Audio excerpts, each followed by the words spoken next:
All right, you guys, you have no sound. All right, peace of Christ, all of you. You hear me? Somebody's saying there's no sound. Let us see why again. All right, all right. Don't worry. We did not miss anything yet. We will fix it. We will fix it.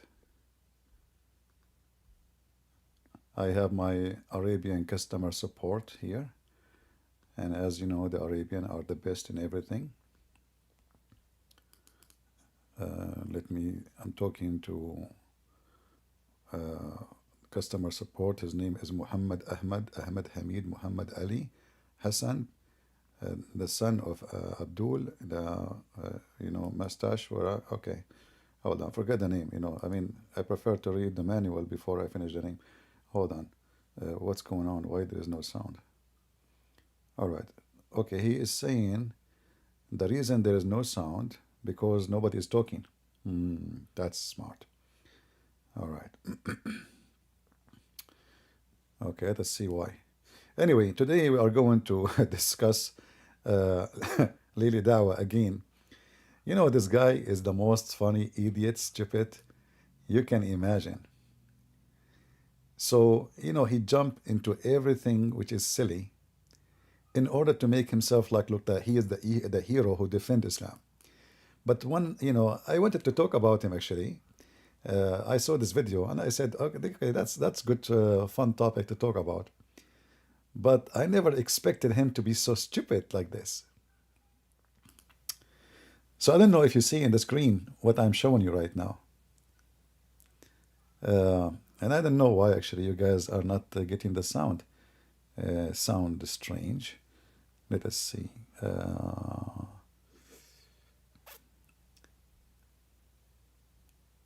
Where is audio 2? Maybe audio 2 is not activated. Go ahead, give me a second. Yeah, this is why you did not hear the sound. Aha. Let us play it now from the beginning. Listen carefully. So this Abdul, he is young, but obviously he is way smarter than those donkeys who they pretend that they are the one who defend Palestine. So this kid, he's saying to them, well, what are you talking about? If we boycott everyone who support Israel, we will not live. I mean, the Muslims, this Lily Dawah and Muhammad Hijab, supposedly they ask people to boycott China. But all the clothes in the world, not only Muslims, even us in America, is made in China. Even if a t-shirt made in different country, the fabric is made in China. The phone you are using is made in China. The computer you are using is made in China. So he's saying to them, you potato, you idiot, if we boycott everybody, well, we will not live. So live your life, you potato. And Mimi Dawah, he cannot take it no more. That's it. I mean, you just crossed the line. And now he is going to do something nobody did before. Listen carefully. This conversation is very serious. I'm telling you, this is very serious. Never mess with Lily Dawah. Supports the Zionists. We might as well live in caves. It won't be a life. Look at what he's saying. Live your life. You can live your life. You can sleep at night. Wallahi al-Azim, I would love to see you face to face.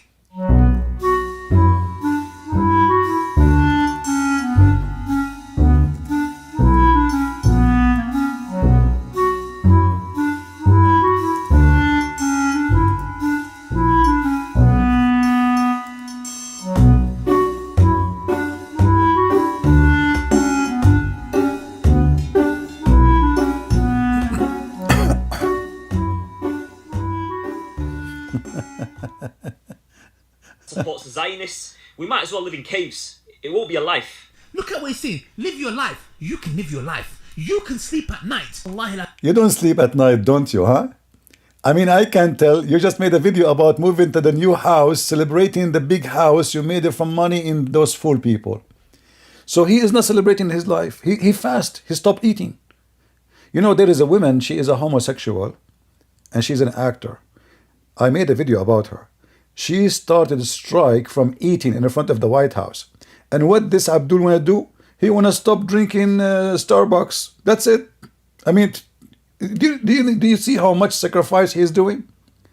Leader Dawah is doing jihad against Starbucks because they support Israel. But look what he's doing. In his video, the same exact video he just posted just 2 hours ago, the idiot is drinking Costa coffee, which is owned by Pepsi Cola. Do you see it?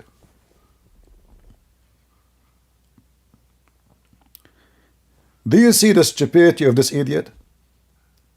So now you are insulting the guy because he don't want to be caught Starbucks. And you yourself, you go and you drink Costa, which owned by Pepsi Cola, which is even your Turkish country. Ask in the parliament to vote to drop Coca-Cola from coming to the country. And look, even he is recording himself in the shop, not only drinking the thing. He is going to the shop. He is recording his commercial break in Costa, and he is humiliating others for not boycotting companies who support Israel. I want to watch this movie again. I like it. Listen. Supports the Zionists. We might as well live in caves. It won't be a life. Look at what he's saying. Live your life. You can live your life. You can can sleep at night. Wallahi al-Azim, I would love to see you face to face. You know, when you hear this, wallahi, if I see it face to face, I thought he would say, when I kill you. I thought, he says to you, I will say the same thing I said now.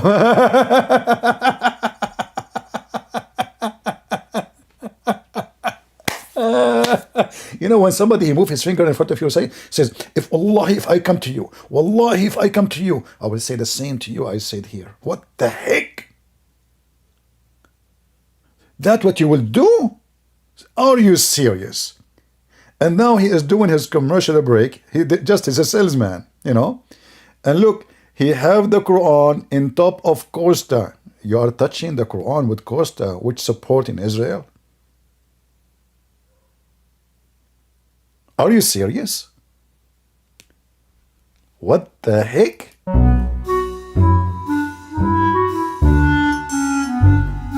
And look, the funny is he tried to hide it. I mean, look how stupid he is. You see, guys, this is his video. In his video, he tried to hide the cup. Okay, you tried to hide it here. It doesn't work. What about in the other scene? I mean, if you want to hide it here, hide it there.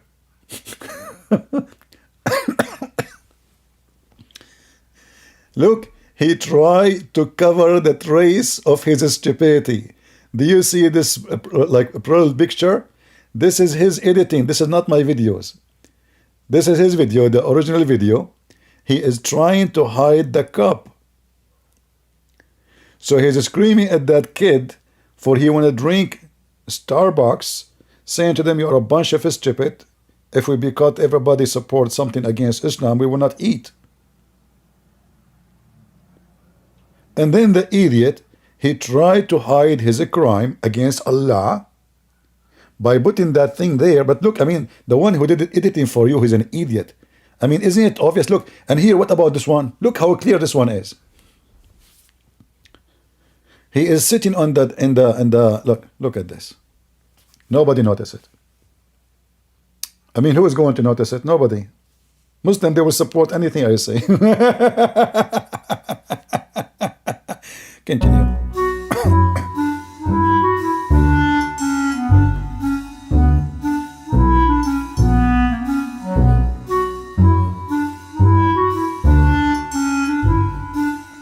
What is the cup?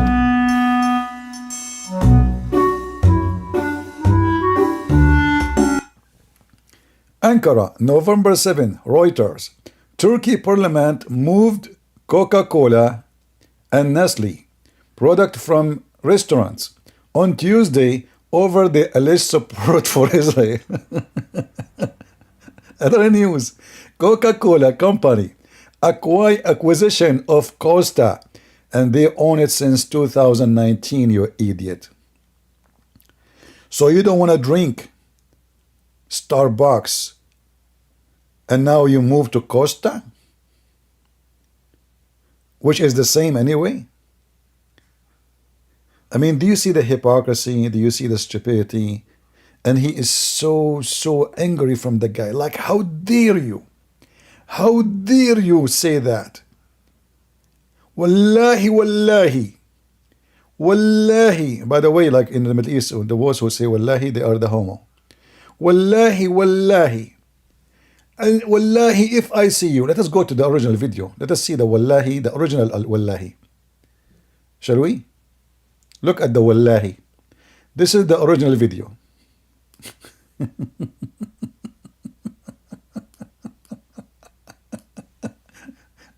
Let us skip the first part about the commercial where he, show us the, look, he is here, look.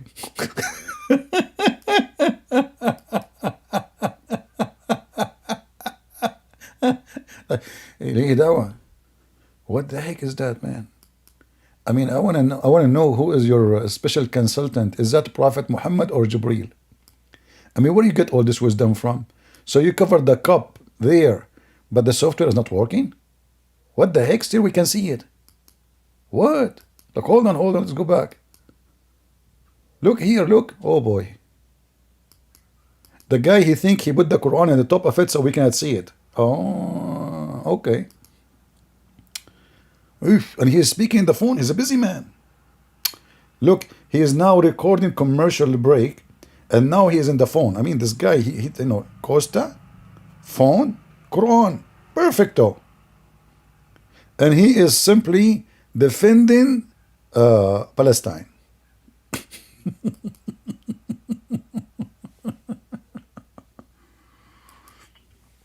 And now you are standing online in Costa. Shame on you. Not only you are going there to buy it, they make you wait. You are a Muslim. You support Palestine.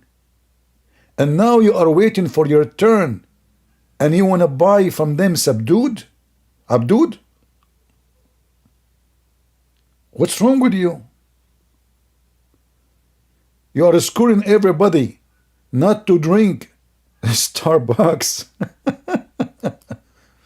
Okay. I mean, we have to say, as the American, they say, things happen. And look, he's so tired, man. He is making the commercial. He's holding the Quran wherever he goes. Look, there's even a dot over his hand, the Quran. He's reading the Quran everywhere, even in the bathroom. Even when he has sex. He cannot leave the Quran. The Quran cannot leave him. Look. Assalamu alaikum wa rahmatullahi wa barakatuh, brothers and sisters and dear friends. What is that? Assalamu alaikum wa rahmatullahi wa barakatuh. What is that? Is that Arabic? Assalamu alaikum wa rahmatullahi wa barakatuh. That's fast. Are we in competition how to type fast? Assalamu alaikum wa rahmatullahi wa barakatuh. What the heck is that? You don't even speak Arabic. Like, say it again. To brothers and sisters and dear friends, as you guys may know, hold on. Reddit, say it again. Say it again. Assalamu alaikum wa rahmatullahi wa barakatuh, brothers and sisters. Like, what the heck? What? No way. What you just said? Are you serious? Reddit, wherever you was. Yes. Assalamu alaikum wa rahmatullahi wa barakatuh, brothers and sisters and dear friends. As you guys may know, Faris Hamadi, whatever his name is. No, we don't know. Thank you for telling us. Whatever his name is. Look, I think you know Faris Hamadi. Whatever his name is. You just said the name. Are you saying you do not know how to say the name? Like, whatever his name is? What the heck does that mean? Is that like a spicy for the conversation? Like the spice? Is that the curry? So his name is Haysam Hamadi. And whatever his name is. Or whatever his name. I mean, I love or. Like in the Quran, it says, if two and or, the Muslim, they say, or, 3 or 4. The fact it says, if 2 and 3 and 4, not or, Mr. Or. What happened? Why you are saying angry? Take it easy. Easy. Dear friends, and look at the guy next to him. Look how serious this face. I mean, do you see the guy next to him? This guy, I mean, you can tell he is ISIS fighter. I bet you if he see a rat, he will hide. They are so angry. Never mess with Lili Dawah gang. Never. You mess with Lili Dawah gang, you are in trouble. Look at this gang. You guys may know. No, we don't. Do you? Isn't it you who says the scientific fact of the Quran has been debunked? This is the only thing we know. What do you know else? What else? Tell us. Update us. Faris, Hamadi, whatever his name is for that matter, this person who has no atom weight of shame with his Atom weight? He don't have an atom weight? Look, Muslims, when they bully somebody, they use nuclear. I mean, let us be honest here. Even when they bully you, they use scientific terms. Atom what? Atom weight of shame? That's deep. What happened? Did he unzip his penis and he put it out in the street like Prophet Muhammad used to do? What he did? No way. Let us bully that guy. Go.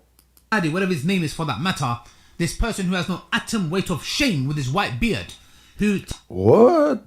He have no atom bit of shame. Atom weight of shame, and he have a white beard? That make it even more horrible.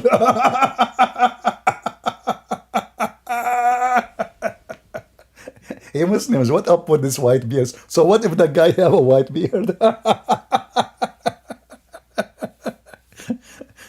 I mean, that's it.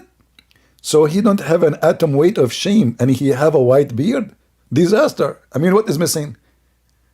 Oh, description of somebody is bad. He have no atom weight of shame and he have a white beard. By the way, I don't know, for some reason I see your beard growing in the wrong location. It's grow only at the edge of your face like a monkey. Don't you notice this is weird? What are you doing, man? Are you using like laser or something? Why there is no hair in your cheek? I mean, look at the guy next to you. You have a beard, he have a beard. How come his beard is covering half of his face and your beard is all the way down to your... What is that? Anyway, who cares? Just really, what this guy did. I mean, that's dangerous. Sound like very what he did. The guy who have no atom weight of shame and he have a white beard. Tell us. whatever his name is for that matter, this person who has no atom weight of shame with his white beard, who tells us that, you know, boycotting is haram and you shouldn't boycott and what's the use, blah, blah, blah, laughing at the matter like it's a joke. But if Yeah, and you made a video a few days ago saying exactly what he said. You said, yes, according to the scholars, by the way, that according to the Sharia, according to Islam, it's the, you know, the leader, the ruler, he is the one who decide if we be cut or not. if it was his own child, now he's got his little student, this guy who's on TikTok, what's his name? Faceless, nameless people. His name is Faceless, Nameless People. The last name is People. The first name is Faceless. What the heck is that? I mean, obviously this video is not about the bully. So what his name is what? Faceless, Nameless People?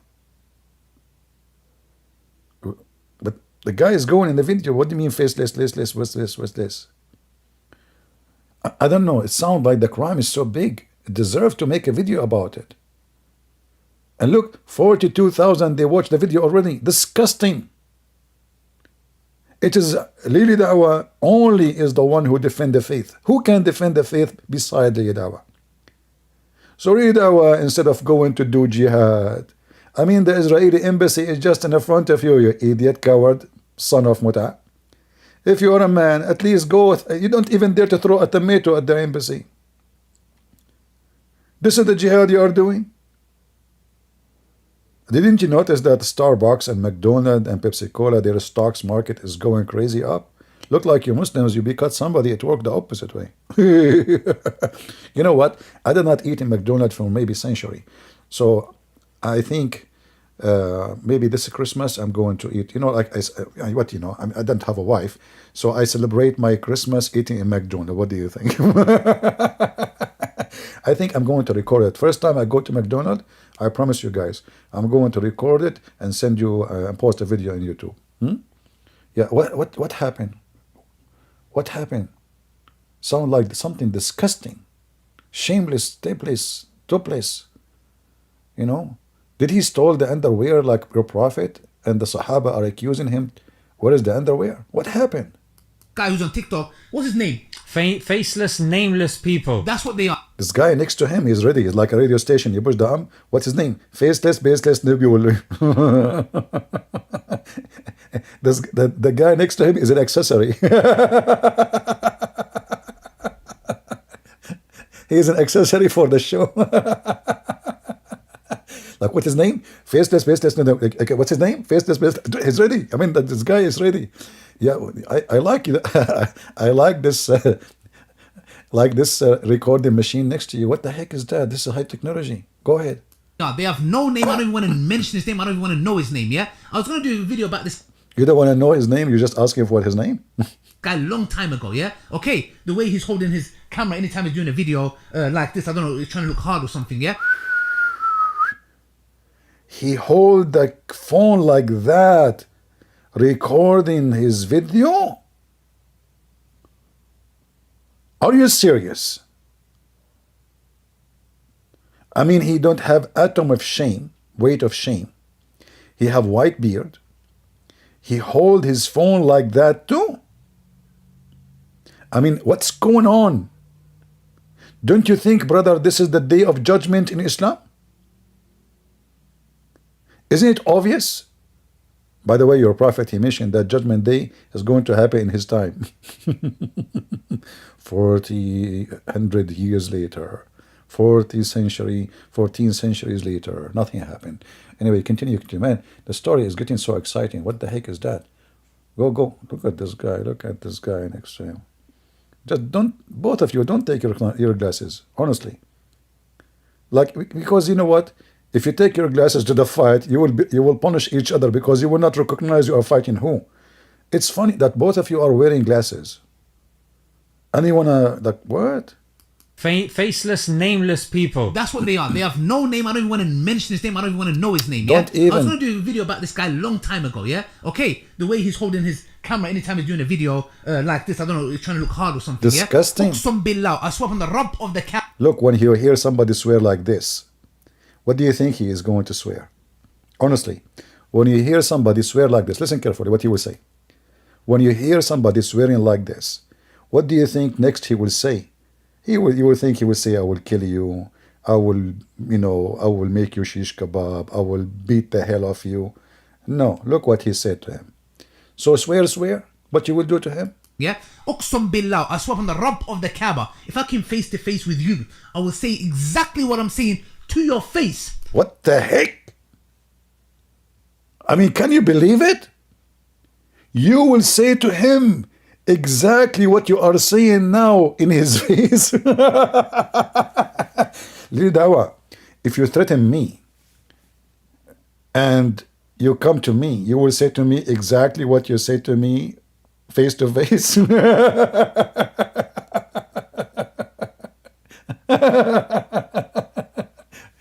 Look like I'm being armed for no reason.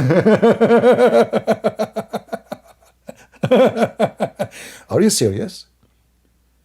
You swear by the Lord of the Kaaba, by Rabbul Kaaba. I swear by Trafalgar Square, I swear.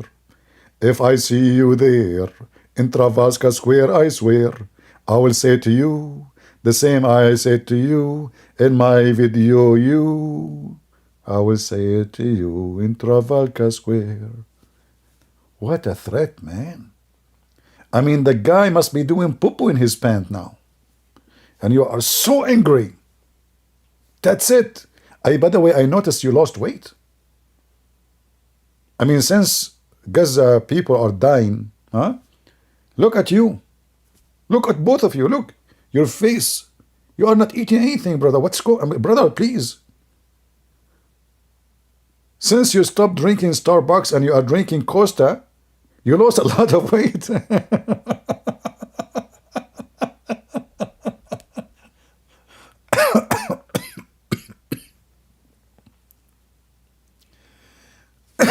Sorry.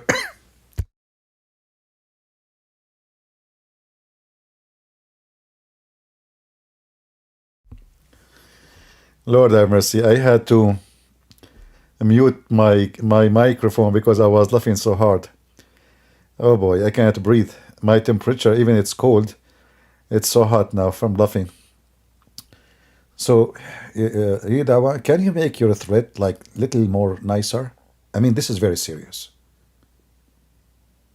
Don't you think it's not legal to say that? Aren't you thinking like you became extremist?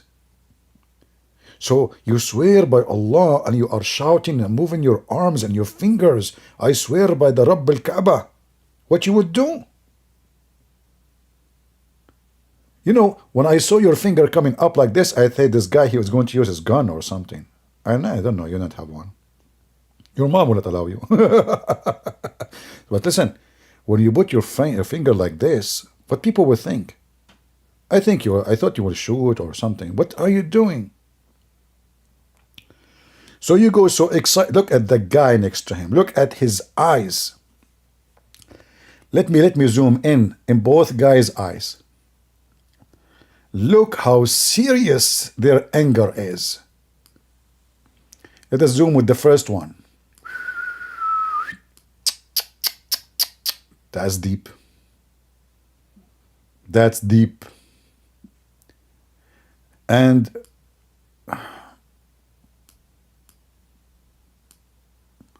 zoom more.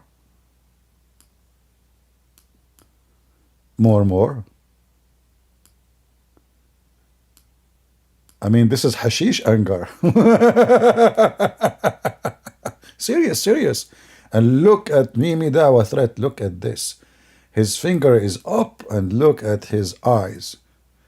I swear. You see my finger? Is that the same finger you keep giving to Allah? It says the same one. So you Muslim, you use the same finger. When you threat somebody, you use the same finger when you talk to your God. Why you don't use the middle finger? By the way, there's a hadith your prophet says, I am the middle finger. If you don't believe me, challenge me, I will show it to you. You know, first time I saw this hadith, his prophet saying he is the middle finger. I said to myself, I mean, Muhammad, he have 5 fingers in every hand. Why in the world he chose the middle finger? Oh boy. Okay, so now, after your threat, did this guy repent or something? Like, did he convert to Islam again? Because obviously he's a kafir now. He's drinking from Starbucks. And you are drinking from Costa. You're better. Noble standardness, that's deep. Next shift,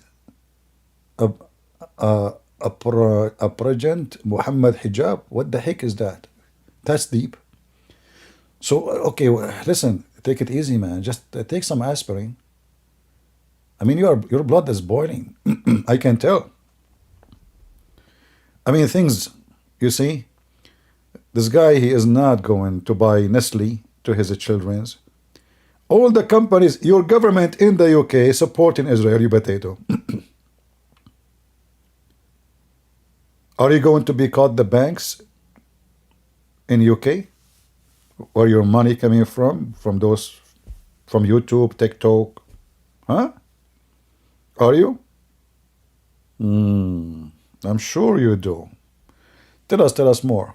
I'm trying to look hard or something, yeah? Uqsum billah, I swear on the Rabb of the Kaaba, if I came face to face with you, I will say exactly what I'm saying to your face. And this is what I'm going to say, because I'm not going to fall into backbiting, because I don't want to give my good deeds to people like you, yeah? He don't do backbiting. Listen carefully. He don't do backbiting when all his videos and Mimi hijab is a bullying Muslims. Continue. What do you do next? What will happen? And look, the other guy is following his finger. I don't know if you noticed the accessory guy. The accessory guy is like a little puppy. You move your finger, like his eyes follow your finger. So Lili hijab is the wife of Muhammad Dawah. Muhammad hijab. Moving his finger, and the other guy is looking at the finger. Move your finger, he will follow it.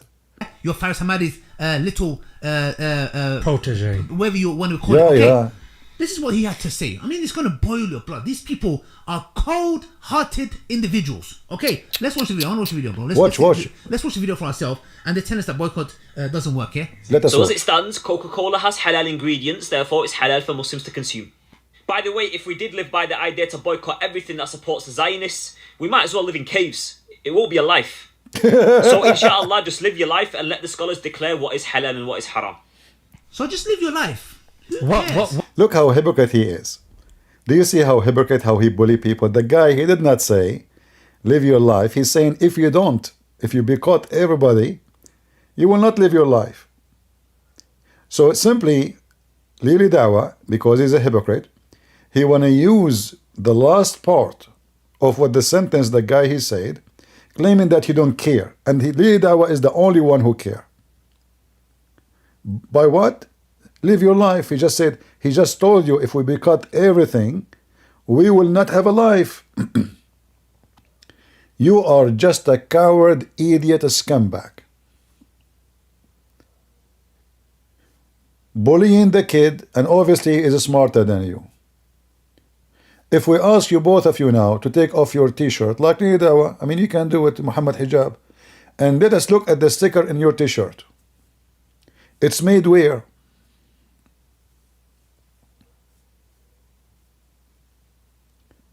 If we ask you the microphone you are using, it's made where? The cable, the stand, the phone, the computer. Isn't it YouTube itself owned by two Jewish men? Isn't it?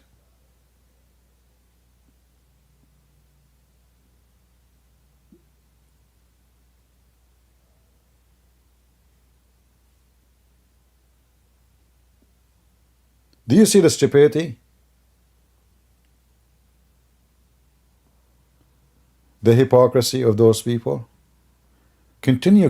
Look at the other guys. Look at his mouth. What life? What life would you live? What is What life? What life? Look at us. We're dead. What life, you idiot? I mean, look at us. We are not even able to eat. I swear by Allah, I did not have intercourse with my wife since October 7. Only my neighbor.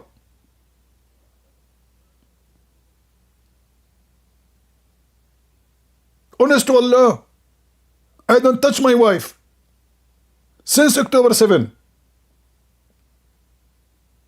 It's only my neighbor who touch her. I have no desire. I swear by Allah, I do not eat lobster since October 7. I'm eating now pork. Brother, what life? What are you talking about?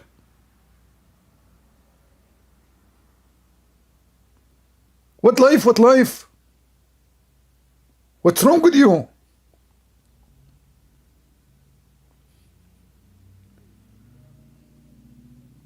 Me and my family and all the Muslims in the UK, we decide to fast from food. We don't eat no more McDonald's. We buy steak. And we buy halal cat food. Lili Dawah,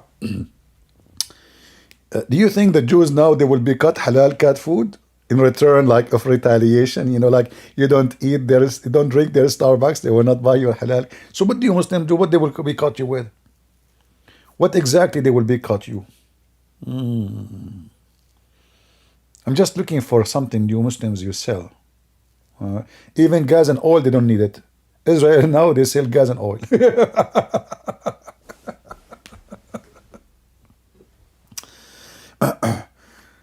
Time for tea.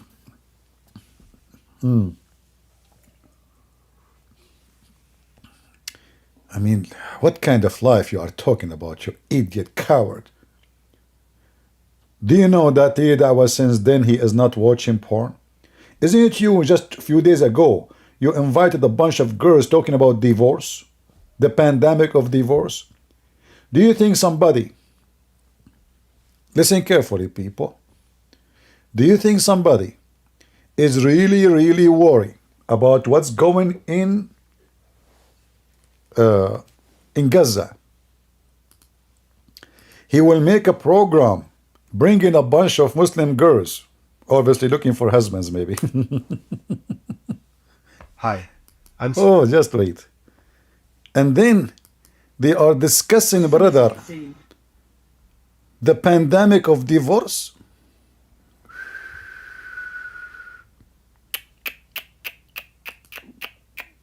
So people are dying, brother.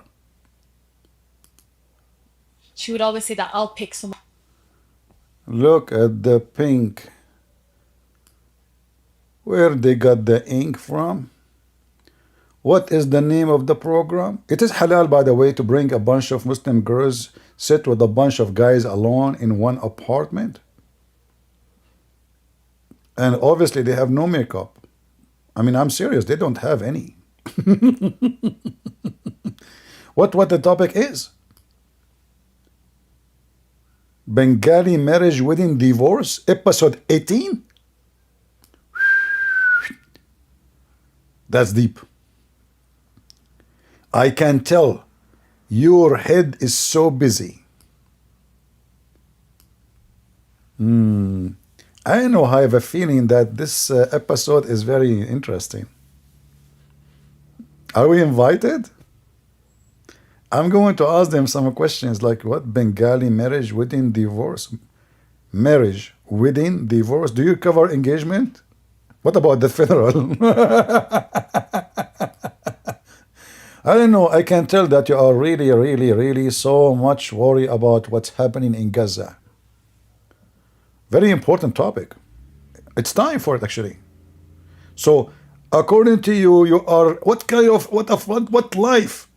What life? And you are making videos about marriage, wedding, divorce, bringing a bunch of girls with tons of makeup, wearing pink and ink and all kind of colors, and supposedly they are conservative Muslims. Is that how conservative live?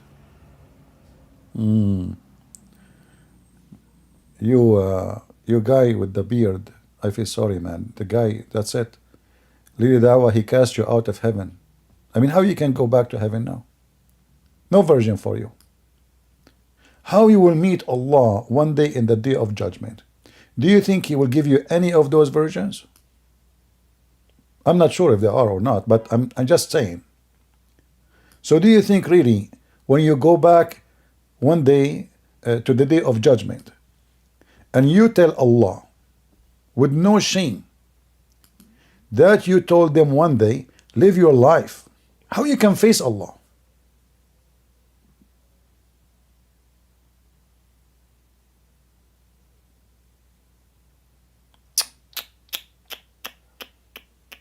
That's it. Your career is finished. I assure you the hijab they are wearing and all the clothes they are wearing, it's coming from China.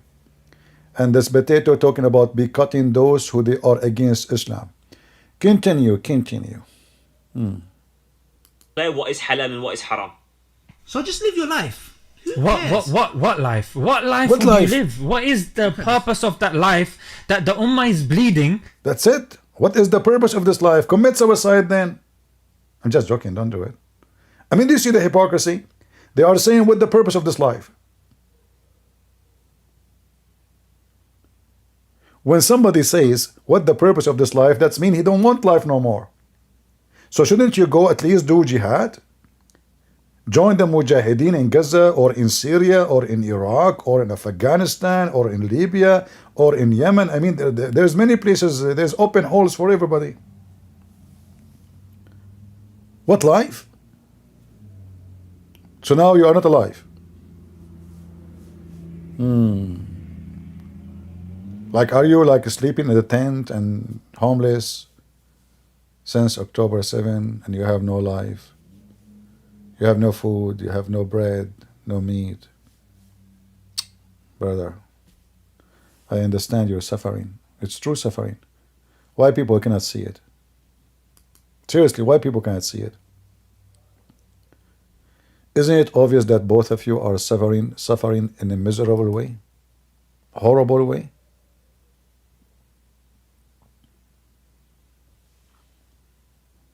Continue.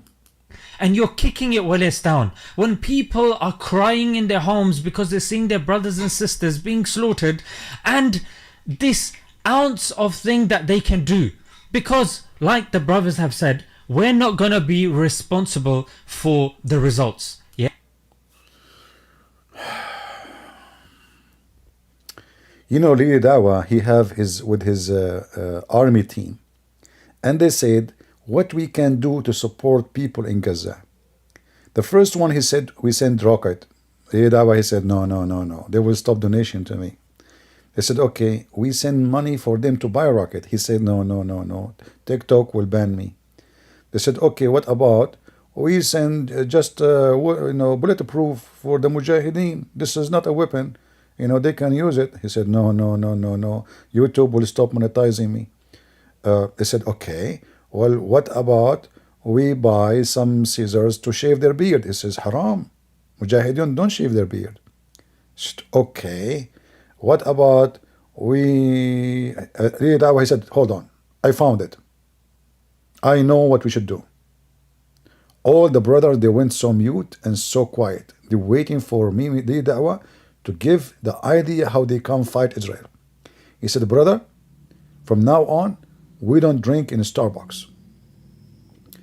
The Muslim teams, when they heard this, they shout takbir. Their neighbor is in English. He brought them beer. He said, no, you got us wrong. We are saying takbir, not take a beer. Oh, okay. Excuse me. So this guy, he is so decent, and he is going to fight Israel, and they want to feel the suffering of the people of Gaza by stopping drinking from Starbucks. Let us be honest here. Who is here don't understand how much important this support? If you are from Gaza, please don't hesitate to leave your comment and tell us how do you feel about the amazing multiple support. Like, do you know what I say multiple?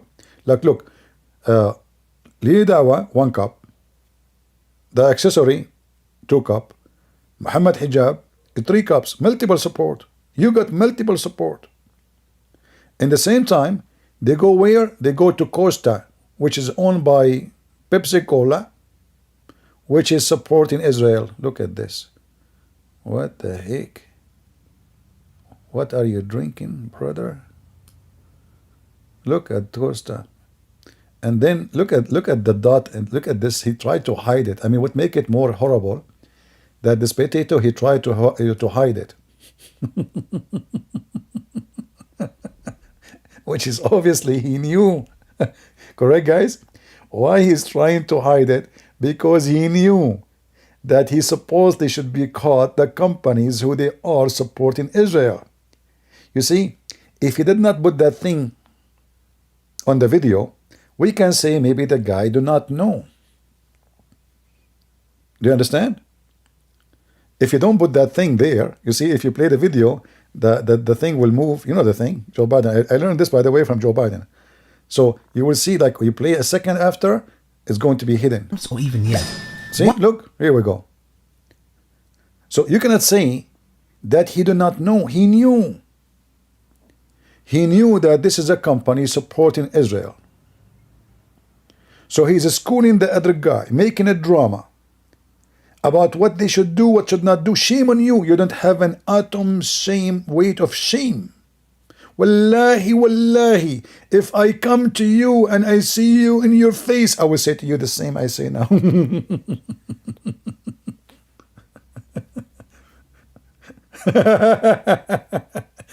You know, one of the reasons I don't like to go in the street to argue with anybody, I am a hot-blooded person. I'm not like those, you know.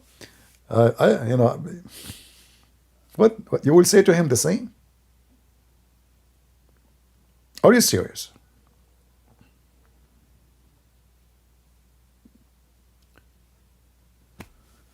Oh.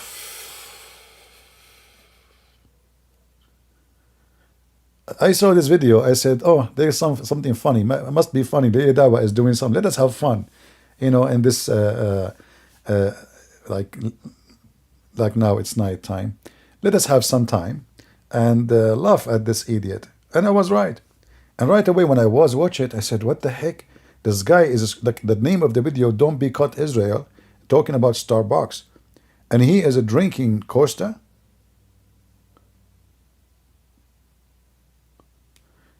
And he knew, obviously, as you see, he tried to hide it.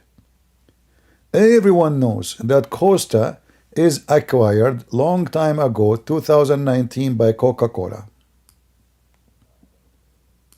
It's not a secret.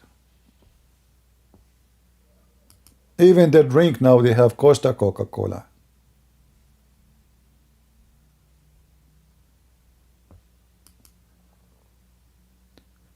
So this coward, hypocrite, he tried to hide it,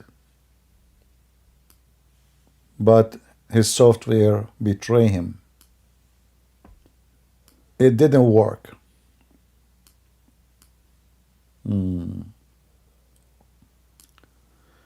Where we stop? Here or here? I didn't know it was owned by Coca-Cola. Bro, I found out, Uqsum Billah, bro. I was thinking to myself, what's more important? Me drinking Costa coffee? Me, I don't drink Coke. Look. No. Look. Guys, look at this. He is talking, he don't talk and drink Costa coffee no more in the same video. I did not watch the whole video.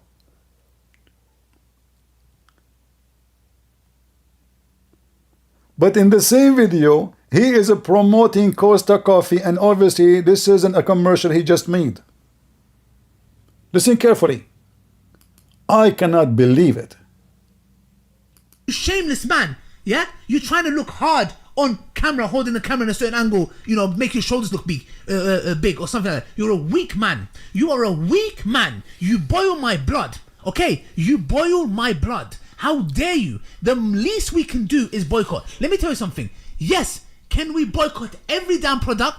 No. Is it possible? Yes. And let me tell you something. I believe boycotting is very important. There are things that I did not know that were things that I bought, like Costa Coffee, bro. I didn't know it was owned by Coca-Cola. Bro, I found out, Uqsum Billah, bro. I was thinking to myself, what's more important? Me drinking Costa Coffee? Me, I don't drink Coke anyways. I don't like fizzy drinks for that matter, okay? I don't really have them, yeah? I usually used to drink appetizer. And I found out that it's owned by Coca-Cola, yeah? Did I say to myself, oh, but I like appetizer with my drink. What tastes better to me than any drink is the fact that I am hitting their pockets. That tastes sweeter than any drink I can drink. And instead of... And you post in the same video where you're claiming that you are hitting their pocket and boycotting Costa Cola. In the same video, you are using their product and their store to promote your purchase. Guys, do you see the hypocrisy? He just said he boycotted them. So now we knew that he knew. It's not only because he tried to hide the cup. Now he said it in the same video. But in the same video, he promote a purchase for an app. You pay for it.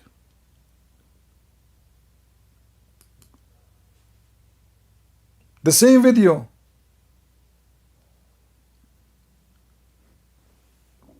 As long you know that Costa is not a product good for you because you boycott Israel, can't you make the same, recording without the cup, different place? Will take you 2 seconds. The whole thing, you are holding the Quran, walking with it.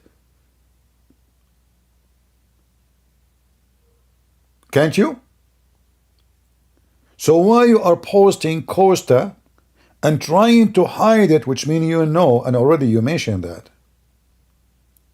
And not only that, you are putting the Quran, the Holy Quran, which the goat ate it.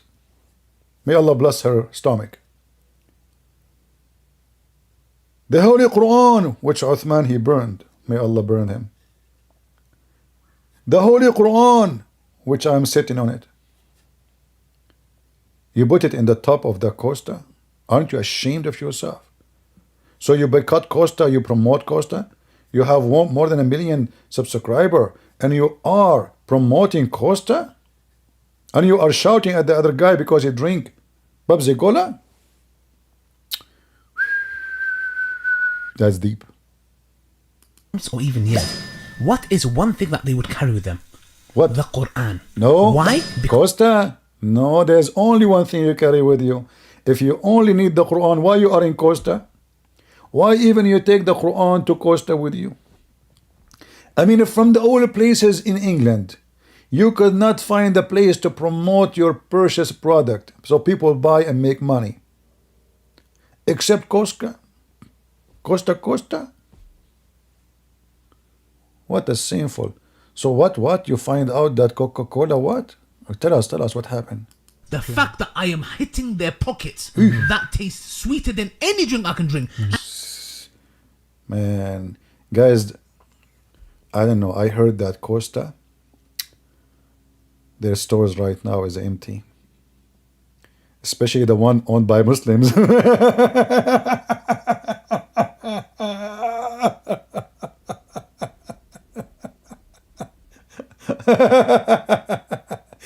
This donkey, you do not know that those stores, they open franchise, and which mean if they open in Emirati own it. If they open in Russia, Russian own it. If they open in Turkey, Turkish own it. So when you strike and you don't want to buy, the one who go bankruptcy is those stores, you idiot. Those companies, they take their percentage, and they are billionaires, trillionaires already. You don't even count, you idiot. The one who will go bankruptcy is your people. They will lose their job. They will lose their salary, and the store itself will close. The franchise will be lost. The money, which is your Muslim guy, he paid them, will lose his business. So in reality, you are not boycotting nobody except yourself. You're an idiot. And you can go right, like, hold on.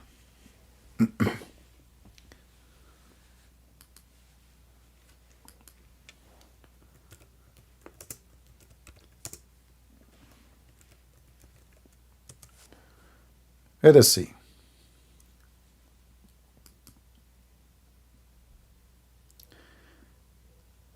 Let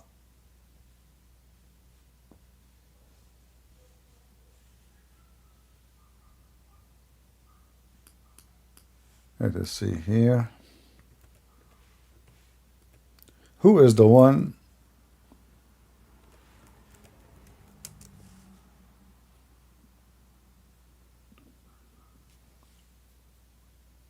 Which country are boycotting Costa Coffee?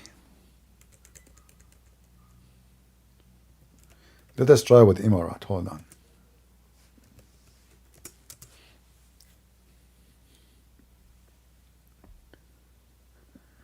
Costa Coffee UAE is the fastest growing coffee shop in the world. All right, right now they are closed, you know. They open 8 a.m. in the morning. You know, here I have a question for the Muhammadan. Okay, why you don't, you Muslims, why you don't close, I mean, those Muslim countries, they can shut them down. Just shut down the whole business. Kick them out. Why you don't do that? And look, they are in the map everywhere in Emirat, everywhere in Kuwait, everywhere in Saudi Arabia, everywhere. Look how busy. Look the location. Look, you see it everywhere. To the point the map is not even fit for you know to show you the locations.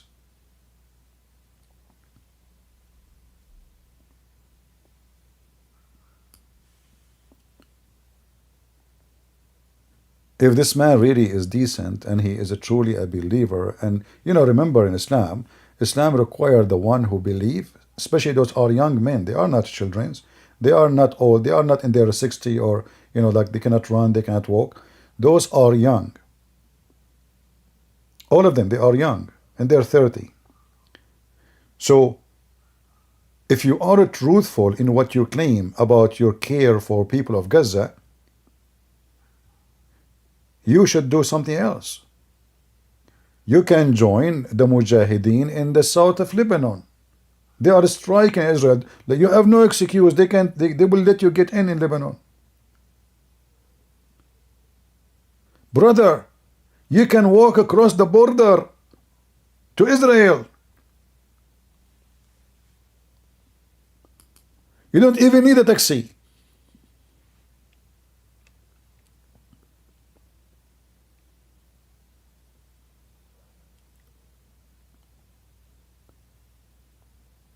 What kind of a mujahid he is supporting Gaza by Starbucks? He don't want to drink Starbucks. Seriously.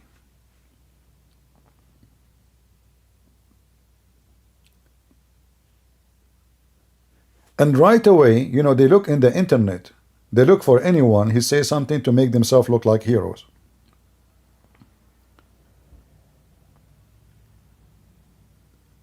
They put themselves in the front and they shout more, and that will make them supposedly the one who defend. But ask yourself, who care about what you say? Israeli already took the whole city of Gaza, by the way.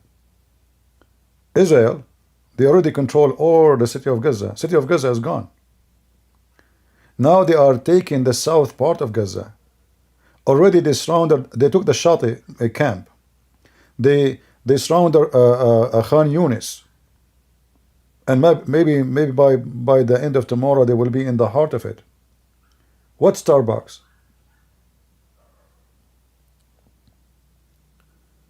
Have you ever heard of somebody like, okay, you know what? We have a war let us say, with the Philippines, God forbid. And now I say I'm going not to eat balut. Balut. And now the Philippines, they say, please don't stop eating balut. I mean, okay, we will stop the war. Listen carefully. And by the way, Starbucks those are not even owned by Israel. They are not even hurting Israel. Those are just companies. They say their opinion. They support Israel. That's it.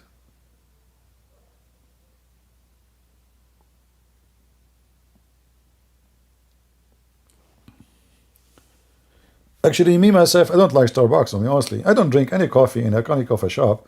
I make a Greek coffee. You know, this is my best coffee. I don't drink anything. Anything else for me is a water. Like, actually, Americans do not know how to make coffee, to be honest with you. They drink water. They don't drink dark water. You know, they have this machine. They put some coffee in it, and then the filter, and then hot water come down. Very, you know, this is not coffee. It has nothing to do with coffee. It doesn't even taste even close to coffee. But anyway, American coffee, American salad. Like, first time I ate salad in America, I attended, like, I think it was, I don't know, it was a wedding something. I'm not sure. I forgot. Long time ago, before you guys are born here, you know. Most of you now, like you are in your 50, you are so young. Kids, sorry. So they show me the menu, and I saw salad. I said, okay, salad. At least I understand this word. Okay, I will order salad, you know. So he brought me a bunch of lettuce and two sliced tomato, you know, small, tiny. And he said, he put it in front of me. I said, what is this? He said, this is the salad, sir. I said, this is salad? What is the salad? I never saw salad all my life like this. So, you know, when you come from different culture, you have different food. The salad here is not a salad. This is something you give it to the goat. Excuse me, you know. I mean, I'm not a goat. You give me lettuce to eat it like this, and you call it salad? What is the salad? Anyway, and then I drank coffee in USA. I said, oh boy, what coffee is that? The coffee is not coffee. The only thing they have is good as a drink, let us say strong drink, is Pepsi Cola or Coca-Cola. Unbelievable. You drink one bottle, you will feel like there is a rocket going all the way through your head. American, brother, American. I don't know how they make this drink. I don't know what they put inside. I think they drop a word from the Quran or something mixed with the Quran. Anyway, okay, yeah, Dawah. I mean, what we should do now with this guy, I think. Are you going to find his address or something? What you would do? What is the solution now? Tastes better to me than any drink is The fact that I am hitting their pockets, that tastes sweeter than any drink I can drink. Oh boy, their pocket is hurting because of Lidawa, brother. And instead of coming here and giving solutions, you know what, brothers? It's hard to boycott all products. Let's start gradually. Look at what he's saying. Live your life. You can live your life. You can sleep at night. Yes, that there are thousands and millions of... Brothers and sisters, notice with me. He is saying to the guy, you, people like you, sleep at night. Look at us. Look at our eyes. We don't sleep at night. Since October 7, and today is December 6, 1 month, we did not sleep at night. We sleep only at daytime. I swear. Look at our eyes. You, coward, liar, you sleep at night. You can go do that. People like us, the one who care for Gaza, we don't sleep at night. We sleep all day only. Brother and sister, do you see the difference between true Muslim and false Muslim? Don't you see? Islam in the year 2023, jihad is by boycotting Starbucks. Honestly, I don't believe what I'm seeing. I wish all the terrorists in the world they do that. You know? Imagine Al-Qaeda, you know, like they announced, like from now on, we will not attack anybody. And we will stop drinking Starbucks, Costa, and eating McDonald's. You know what? I got an idea too. Why Hamas don't adopt your idea? What about Hamas? They surrender their weapon and they make agreement with the Israeli that you take us to jail and you don't allow us to drink Starbucks for the rest of our life. I think that will work for both sides. What do you think? Don't you think that Hamas, they can destroy Israel if all of them and all the Muslims in the world stop drinking Costa and Starbucks? Israel will collapse. I'm telling you, this is a brilliant. You are what? You are hitting what? Go again, say again.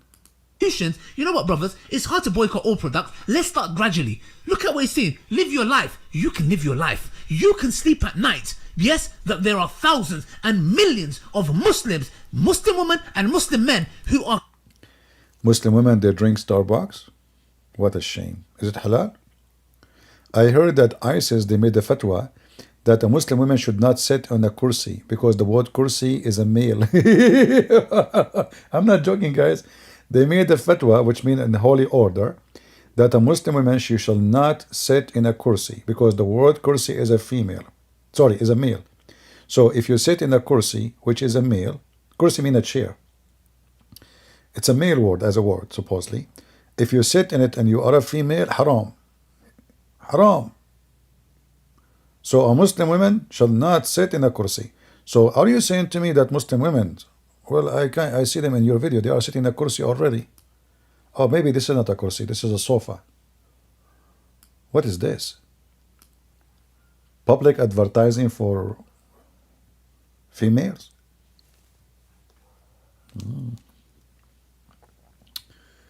Well, now I understand why sheets are expensive. All right. Are crying, who are disturbed by what's happening to our brothers and sisters in Palestine, while you're sitting in UAE, I don't know where he is, with Faris Hamadi, yeah? Where you are. Disgusting, he is sitting in UAE, in a Muslim country. Very disgusting. Living it large, it's all calm. They're putting a camera out. Wallahi al-Azim, I would love to see you face to face. Not that I'm saying I'm going to do anything to you. I would love to see you face to face, man. Yeah. And to ask you, what kind of a heart do you have that you can casually say, live your life. You can listen. He will see him face to face, wallahi, to ask you, wallahi, what kind of a person you are, wallahi.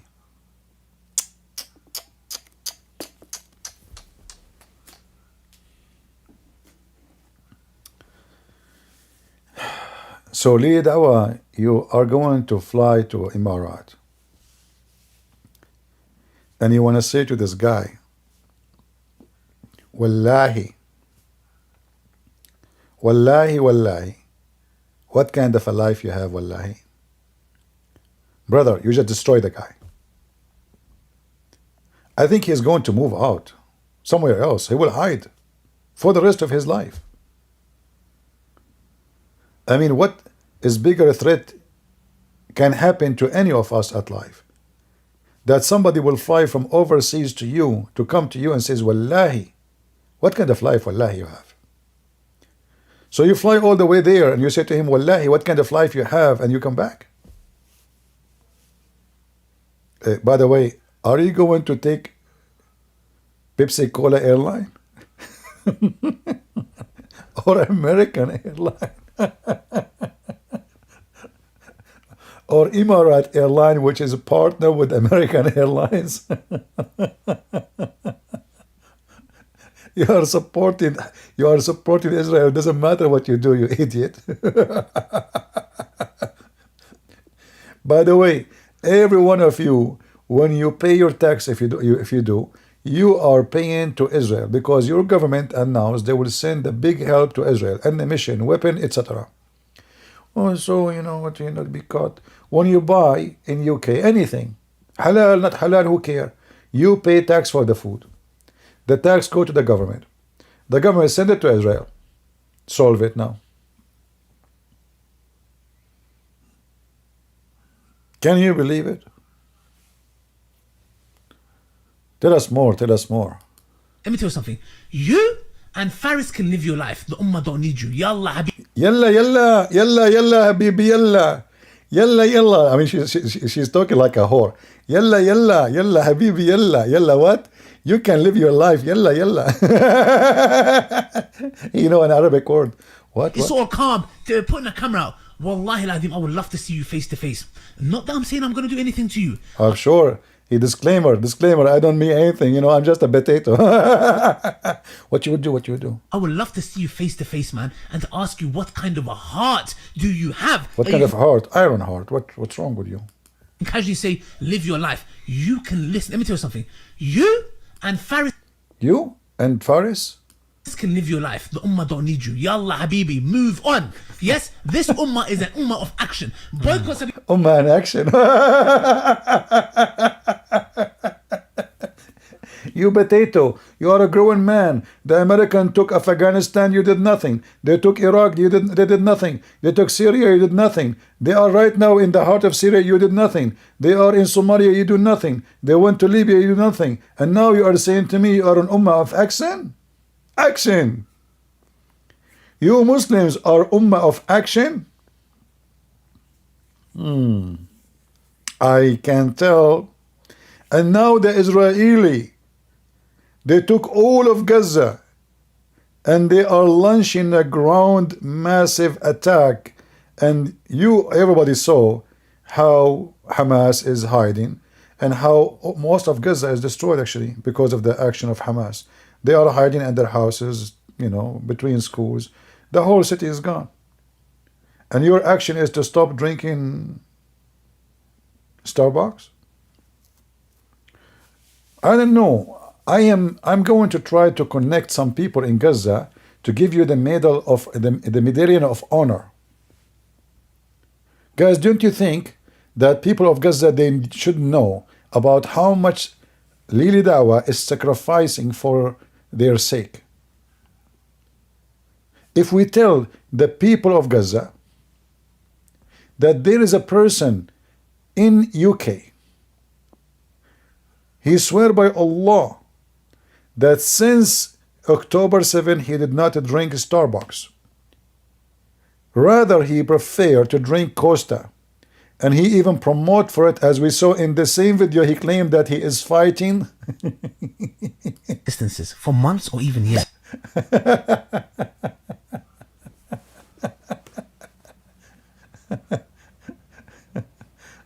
Oh boy. You know what? I don't know. I think you can be the best comedy show in the world. You know, people of Gaza, they must be so proud of you, brother. Your support is amazing.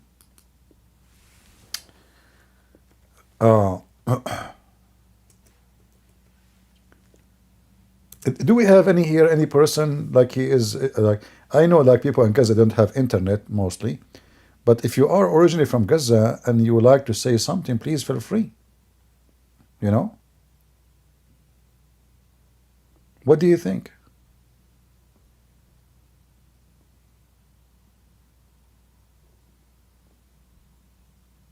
Shouldn't people of Gaza, they knew how much the massive support they are getting from Li Dawah?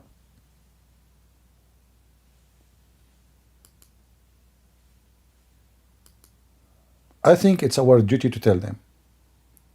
Look, mosque where Hamas were hiding been destroyed. What is the response to that? We don't drink Starbucks. Israeli army drinking their tea and walking between the leftover city. And Li Dawah doing what? He don't drink Starbucks. I know, if I am from Gaza, I will be so proud of you. Your support is incredible. I cannot even describe how brave you are, brother. What we can do without you. What people of Gaza can do without a bunch of honorable men like those men.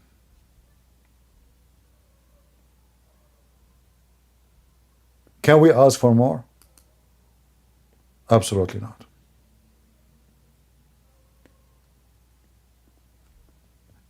Li Dawah, she feel for every citizen in Gaza. And she made her mind. Don't even try to convince her not to support people of Gaza. Look how serious he is. This is serious business, my friend. This is not a joke.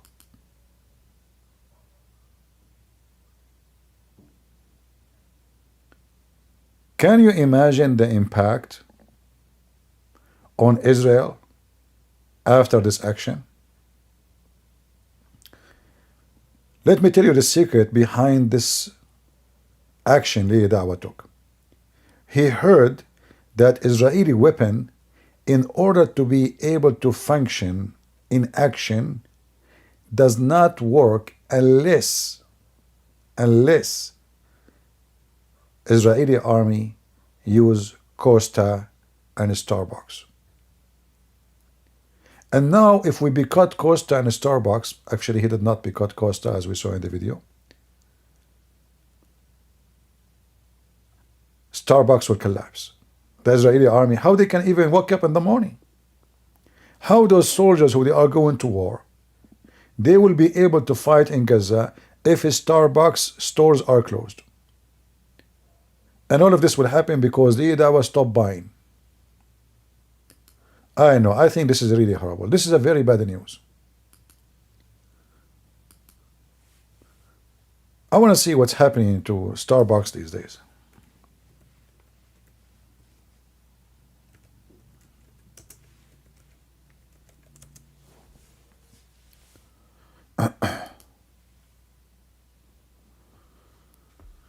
Oh boy. Lily, listen. Starbucks stocks are going up. What the heck is that? I mean, shouldn't Starbucks market, the stocks, shouldn't collapse? What are you doing, Li Dawah? How you explain to us that since you Muslims decide to boycott Starbucks, Starbucks stocks are going so high? Why? Who can explain to us what's going on?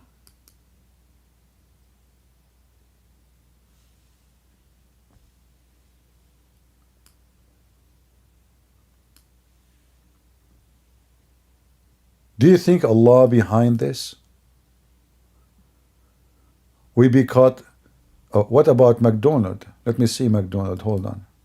Last time I searched, last week, McDonald, because I was posting in YouTube, I searched for it. McDonald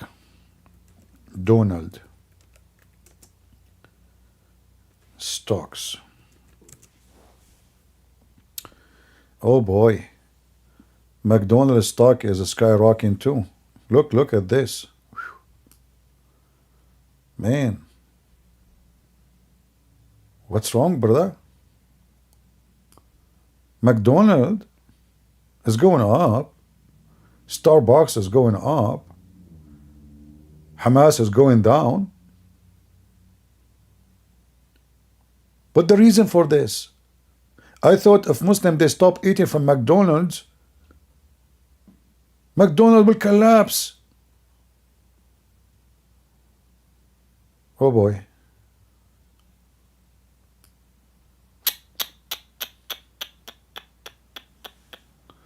Brother, I think it's time to boycott the Dutch cheese. You forgot the cartoon? See you face to face. Not that I'm saying I'm going to do anything to you. No. I would love to see you face to face, man, and to ask you what kind of a heart do you have that you can casually say, live your life. You can listen. Let me tell you something. You and Faris can live your life. The ummah don't need you. Yalla, habibi, move on. Yes, this ummah is an ummah of action. Boycotts have been working so much, bro. Exactly, in Morocco, that's what I was going to say, yeah. Morocco, what's happening in Morocco, bro? Tell me. Hey, What happened? What happened in Morocco?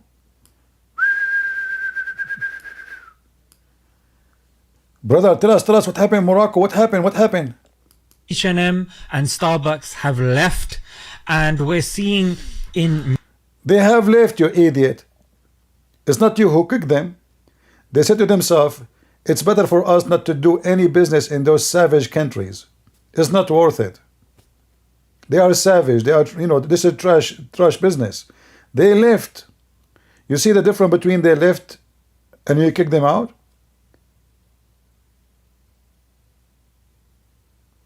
They left mean nobody kicked them out. They left mean that's not worth it. They left mean that those countries are not good. What about, and this is my challenge to you, you call tomorrow Emirates, Saudi Arabia, Kuwait, Bahrain, this is where the money is. Those people in Morocco anyway, nobody even buy there. Those are poor people, generally speaking. That's why they cross the sea to come all the way there. People who have money, who they are willing to spend a few dollars just for a coffee, is those who live in Saudi Arabia, Emirates, Bahrain, Qatar. Not those who live in Morocco, where people the whole day work will not even make $5, which means they can't even afford it for a cup of coffee or cup of tea in a Starbucks. So what about you force those countries to kick them out? I just showed you Emirates, they have those stores. Muslims are so desperate and they are very awkward and hypocrite. If you are decent, you will be cut the phone you are using. It's made by your enemy, China. The internet you use, who is the one who owns the internet of your country? Go check it out. Go check it out.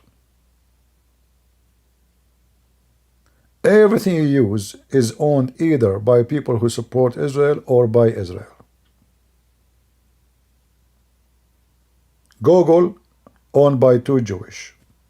Facebook, owned by a Jewish man. TikTok, owned by the Chinese. Well, I mean, what's left? Instagram, owned by somebody, now he have a French citizen. I think he is originally a Jew from Russia. What is left? Chat GPT, what they call it, the guy, he is a Jew. Even this one is owned by a Jew. His last name is Kushner, correct? If I'm not mistaken. He's just a young kid. Already he owned like $83 billion. Be caught. Why you are using YouTube? because YouTube make you a lot of money. You will lose what if you don't go to Starbucks? You will lose nothing. But you will lose all your income if you don't go to TikTok and and YouTube and all those websites. And this is where the hypocrisy is. Twitter owned by Elon Musk, but isn't it Elon Musk now? He went to Israel just a few days ago, and this guy himself, he made a video saying Elon Musk betray Gaza. He made a video saying Elon Musk betray Gaza, brother. Betray, as if he is what if he was from there.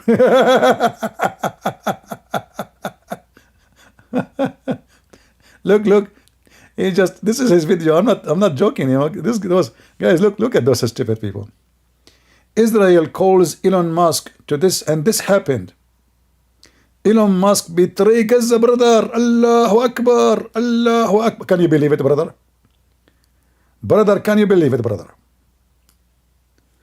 He betrayed Gaza. Somebody told you that he was a citizen from Gaza, you idiot. Elon Musk defend Israel. Did you delete your account in Twitter? You and Mimi Hijab? Do you see how hypocrite, scumbag you are?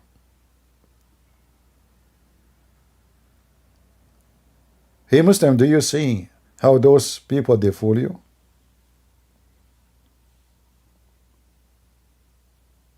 Huh?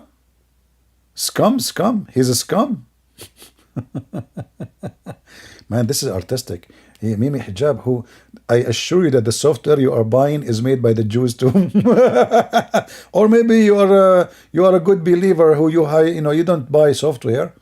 Like if you go in those countries, Islamic countries, nobody pay for software. Nobody.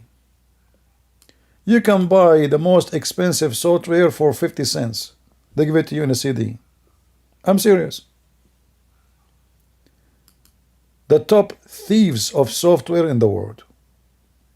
Not a single computer run by illegal software.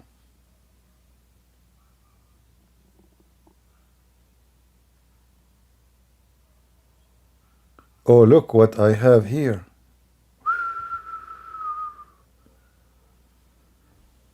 I'm looking here next to the video of Dawah, peace be upon her. I found this. Hold on, let me show you. It's in Arabic, but it says أدرك الجزائر الجزائر تشيعت.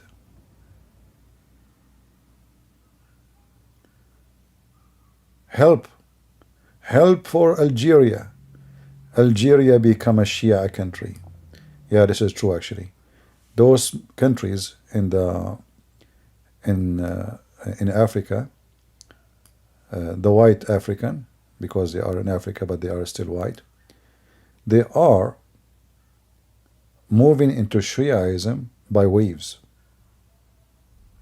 Like there's a lot of Moroccan, they are converting to Christianity, but there's a huge number of Muslim Sunni are leaving the Sunni garbage and joining the Shia garbage. And there's tons of videos about it actually. The Muslim Sunni are terrified really for what's going on. And now the Muslims are celebrating that Starbucks left Morocco. I'm so glad they did. You know what? I wish that every single Western business will leave any Islamic country. In fact, I ask myself, how anyone can trust to have business with Muslims? You cannot. As you see, somebody says something, they boycott you. They are dishonest. You cannot have a contract with them because business contract, is about honesty. Those people, they involve everything and they make any excuse to steal your money. You do contract with them in any Muslim country, Saudi Arabia. You sign the contract, you sign the details, you sign the map, you sign everything. And then every day they will add something new. They will say to you, oh, this is not what we want, this is not what we like. You end your project, instead of paying you, you find yourself, you lost all your money and you're bankrupt. That's what they do.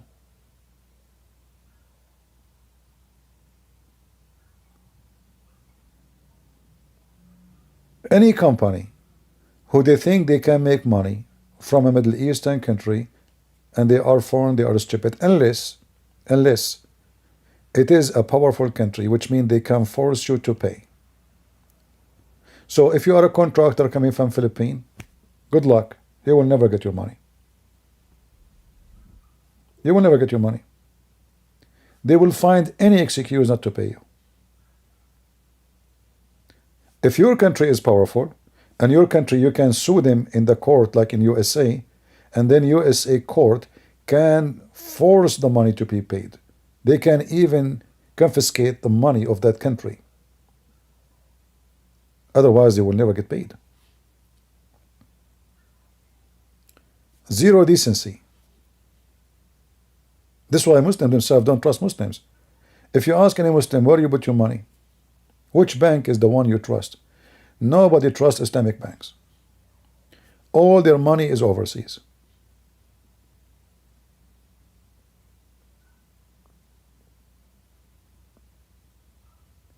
They open an account in the Middle East just to transfer the money, that's all, as a way to transfer.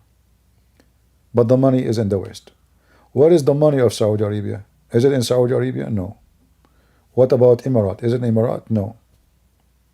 They don't have money there. All their money is in the West.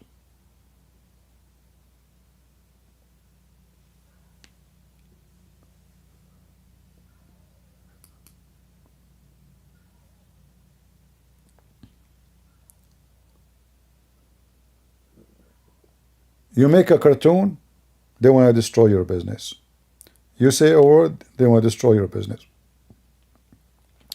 They are violent. They are, they cannot have a treaty with them. That's what Muhammad did. Muhammad did sign a peace treaty with his enemies. And then when he got strong, he made a chapter 9, verse number 1 says, Bara'ah, which means I wash my hands from all obligation, from any treaty. You have 4 months, either you leave or you die.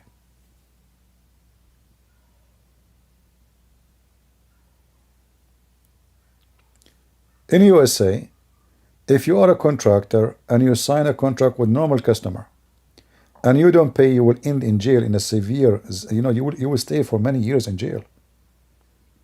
In USA, trust crime is a bigger crime. Bigger crime. In the Middle East, trust crime is the easiest to get away with it.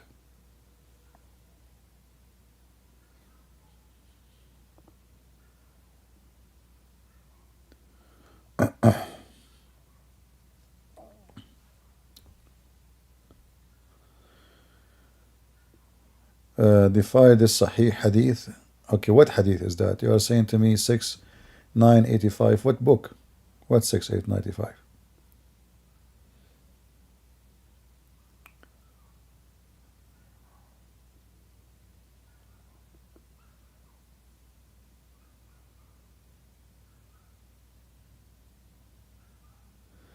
My unhappiness make me feel good? Well, I don't know. You can say that as much as you wish, but as you see, we're happy. Don't you see that the Israeli army is taking over the enemy, destroying the enemy, and all your scream and shout and Starbucks drama did nothing? Aren't you aware of what's going on, brother? The Quran is the key of my bathroom. What's wrong with you? Don't you see what's going on?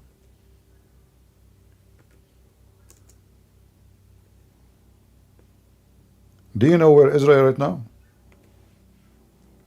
You know, Israel did not enter into Gaza since more than 20 years ago.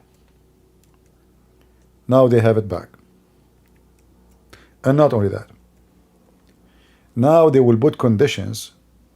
They will not leave there until they put conditions that whoever lives in Gaza cannot even own a knife. Just wait. No weapon. Gaza have to be weapon free. So look what you did to yourself. You shout. I made a video a long time ago, right away, the day after October 7. In my video I said, today they are saying Allahu Akbar, tomorrow they will say ceasefire. You go watch it before anyone starts saying ceasefire. And this is exactly what happened.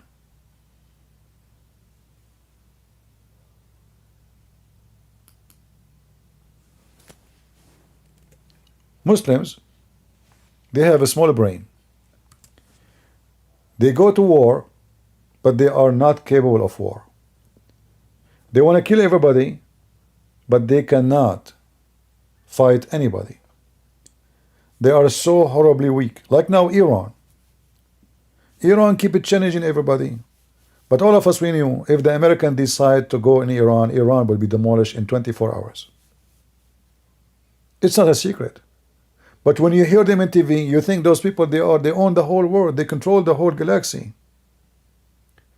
When you hear those who they are in Hamas, you will think that those who control Hamas, they are really, they have, I don't know what weapon they have. They must be having a secret weapon which nobody have. Otherwise, why they are doing what they do? And then a Muslim, he will say to you, we have faith. Your faith is useless. Even if you claim you have faith, the second the bomb come to you, you hide like a rat. You stand in the front of, as long as you have faith, why you hide in the tunnel? Don't you have faith you will have victory anyway? Obviously, you hide because you know that you don't have faith, and your faith doesn't help you.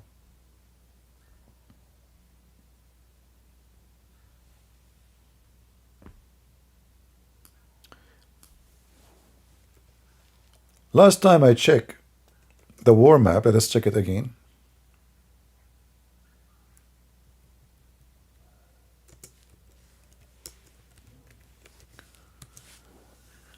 Now I don't go really by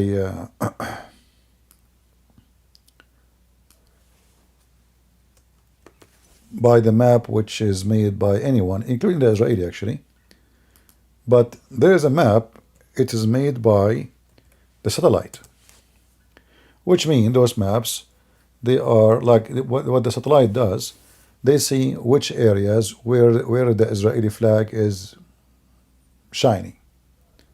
Whereas Hamas flag is there, you know.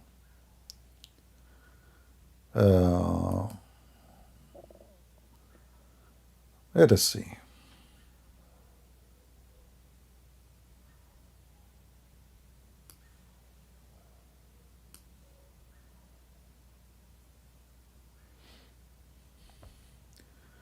Let me see if I can find this map.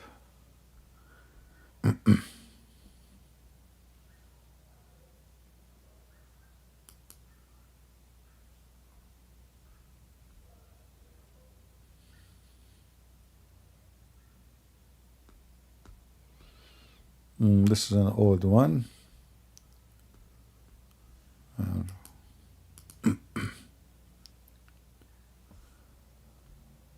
We need to change the search result. Give me a minute.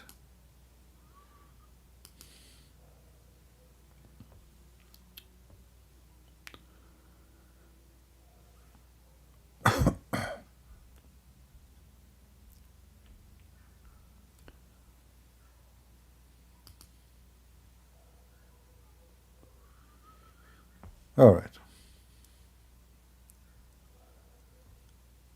Which one is the last updated? 4 hours ago. Okay.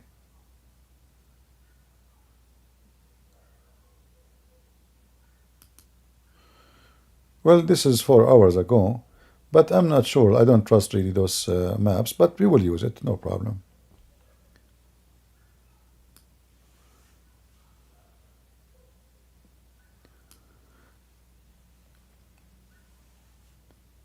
Last time we checked, all the north of Gaza is gone, including the city of Gaza. And there is what the Israeli now, they are just doing cleaning, which means they took over. And now they move to Khan Yunis. Where Khan Yunis? Khan Yunis is here, in the south, in the heart of the south actually. Do you see where Khan Yunis? It's just a few kilometers away from Egypt.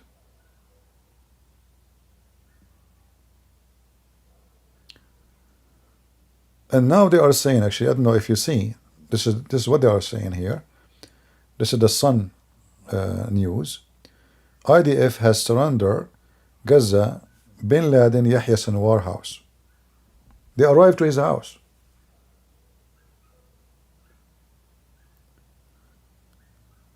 So what you claim to be victory just a few weeks ago is a disaster. Here we go. The Israeli took all of Gaza.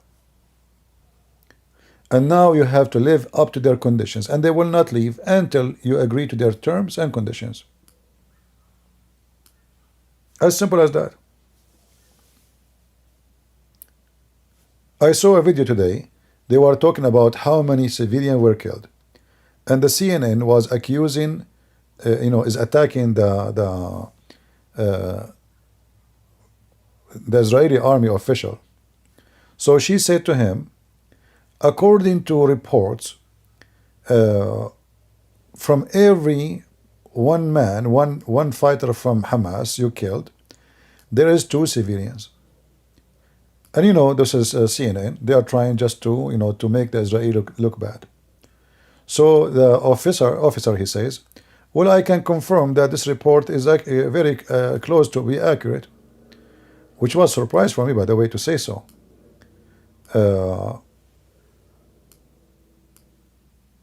But then when he started talking, he said, if you study the ratio, if there is 15,000 civilians were killed, and every 2 of them, every 2 civilians, there is 1 Hamas. That means we killed already more than 7,500 Hamas. So, and he said, according to any strategic army study or wartime, it is a very success for an army to go in a war inside city from door to door, and then you lose only 2 to 1. 2 civilians to 1 soldier. So they are killing, and this is the accusation was of CNN. So imagine how many already of Hamas is killed. And you know what I find it very interesting? Until now, we did not see the Israeli army showing 1 member of Hamas is dead. Did you notice? They show us their weapon. They show us their arms. They show us the RPG they got and all the weapon. But those weapons used to be in the hand of somebody, But they don't show us until now 1 Hamas member is killed. Do you know why? Because they are professional army. Professional army don't show the dead enemies. They don't.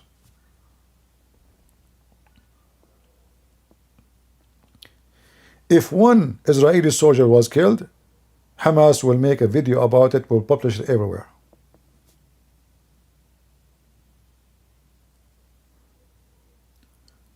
So, where is your victory? What you accomplish exactly from this attack? Few weeks ago, you were living in your land, you have your borders, Israel leaving you alone, you have your arms, you have your rocket, you have your government, you have Hamas, they make them prime minister, you have your police, you have your hospitals, you have your schools. What do you want? What you accomplish now?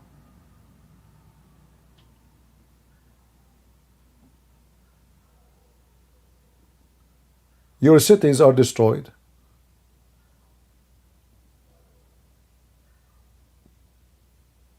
Right?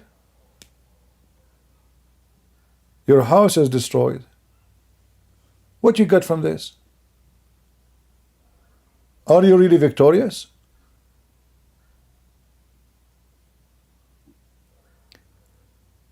And yesterday I posted the video of the Israeli army flooding the tunnels with water. And this is what I said to them actually to do from the first day of the war. And imagine, guys, they took all of Gaza, a territory, have 2 million citizens, and tens of thousands of Hamas fighters. and they did not even pass. They are like, I think they are 80 soldiers dead. That's it. Can you believe it? This is a very impressive number. After all this war. So look, in October 7, Hamas killed, I think, about 300 soldiers because they took them in surprise. They were asleep. But in wartime, after all what happened, they could not even reach the 100. So we are proud of the Israeli army, and you Muslims are proud of Ali Dawah. Look, he don't drink Starbucks.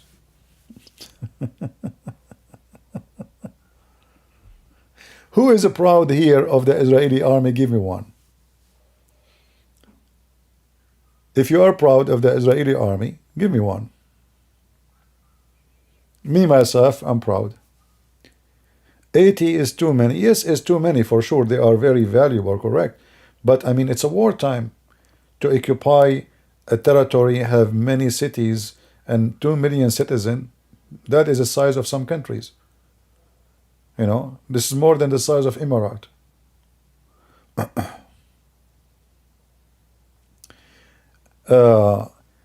Somebody saying, look what this guy said. Thank you for that one. Quran key, he said, Israel vests Palestinian women and children and hostages. Where was Takbir, Allahu Akbar, and Hamas and their rocket? Now it's Palestinian women. Guys, look at this. Just to show you the hypocrisy of this garbage cult. Where was your, did you see the march of Hamas a day before the attack? More than 20,000 marching with their rocket and their RPG and their Kalashnikov, and they are covering their faces. Showtime. Now Israeli are fighting women and children. So where is Hamas? Are you saying to me Hamas, they left to Starbucks?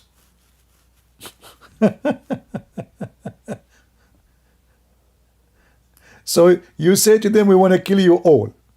And you go and you kill their women and their children. And now you are calling this war that the Israeli is the one who is going after women and children, you coward. Muta boy. No dignity. They are top liars. They love to lie. They love it. You cannot find one of them have a dignity to say the truth. This is exactly what happened each time they go at war with Israel. Since the 40s, they gather all together, all the Muslim worlds, and they launch a big attack, massive attack on Israel. At that time, Israel don't even have an army. They don't have an army. At that time, even Israel don't have airplanes. I saw the documentary, 4 Jewish volunteer. They came from USA with private airplanes. It's not even fighter jet. 4 airplanes. 2 of them did not work. One of them failed in the first day. Only 1 airplane left. And they won the war.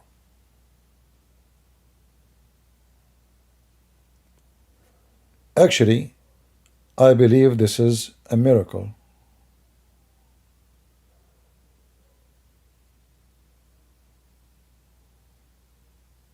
It is. One airplane was bombing them. Massive Muslim army, tens of thousands, shouting takbir, and they have arms which is very close to the Israeli. Yet they lost the war. And guess what happened?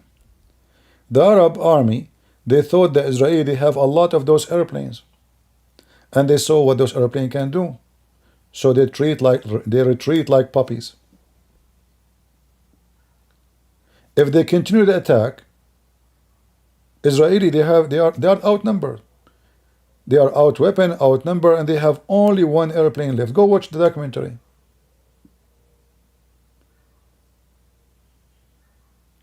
And then the Muslims, They went and they prepared themselves again to attack Israel. Few years after, they come back.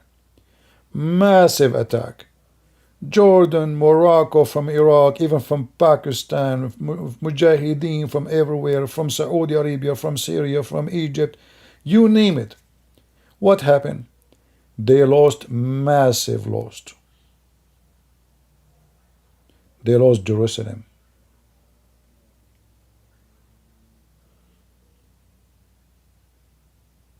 Right?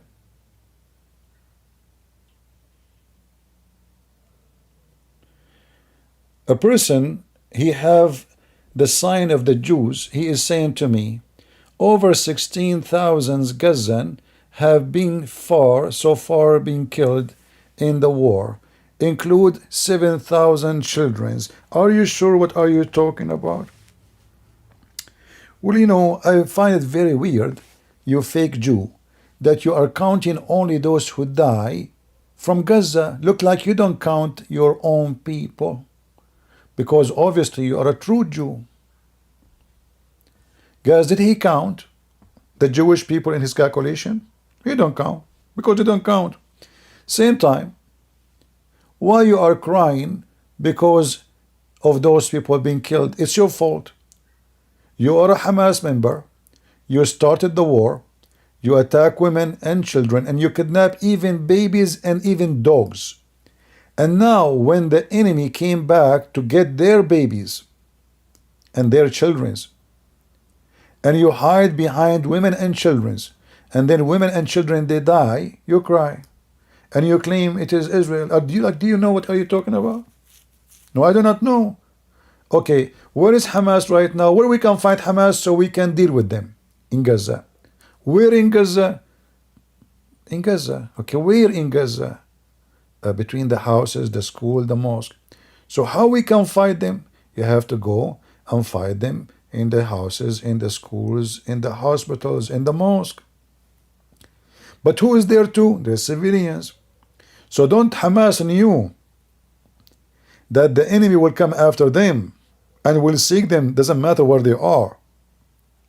Or maybe Israel, they should say, oh, they are behind civilians, so we cannot get them. Each time Hamas, they come and they shoot Israeli and they go hide behind civilian forever. How nice. And then we need to ask ourselves, the numbers you are counting, who is the one who count the numbers? Hamas. Who is the one in charge of how many people die? Hamas. So the one who is in charge of the numbers, which is a propaganda, is Hamas. But let us say, for the sake of argument, there is a million from Gaza die.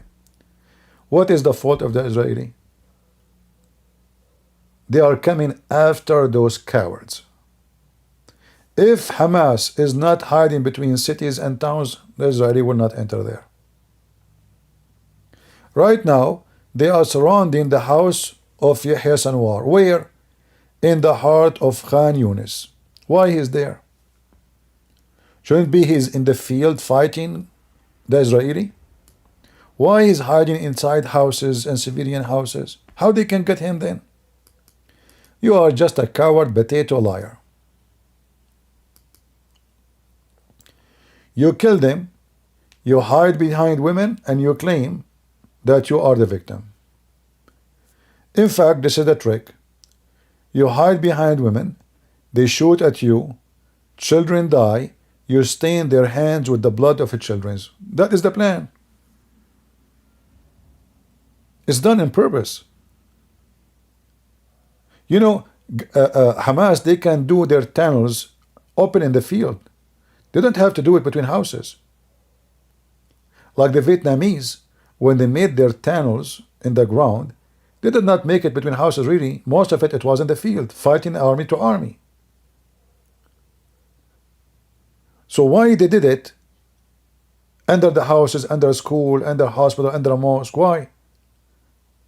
Because simply, we shoot at them, then they shoot at us, then civilian dies, and then we make the whole world go against what they do.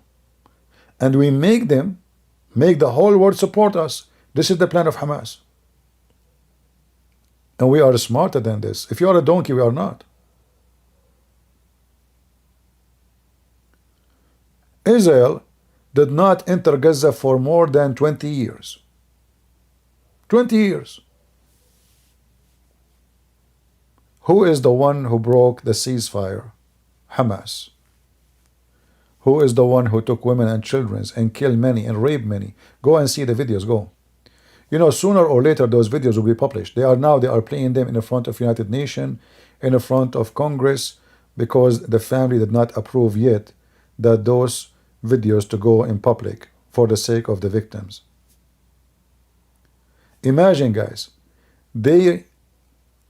about 7 or 8 members of Hamas, they rape a woman one after one, and the woman, she is fighting them, trying to push them away. They cut her breast alive while they are raping her. They cut her breast. The guy is raping the woman, and he cut her breast with his knife. And after they shot her dead, still one of them, he raped her after she died. And they recorded this by their own camera.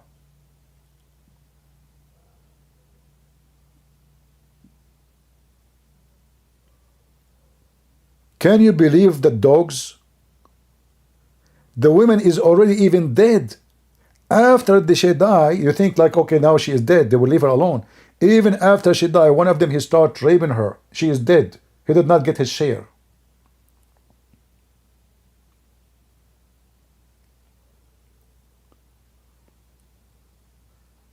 The journalist, the one who was telling the story, I can find you the video, but they are not showing the video yet. I hope sooner or later it's going to be out. Let the whole world what we are talking about see. This journalist, he said, he's not an Israeli. He's from Germany. He said, they told me a lot, but I never saw such a thing like this before. And they asked him, do you confirm that this is a video made by Hamas? He said, it's recorded, it's a camera in their head. They are recording, they are laughing, they are enjoying it. It's Hamas member.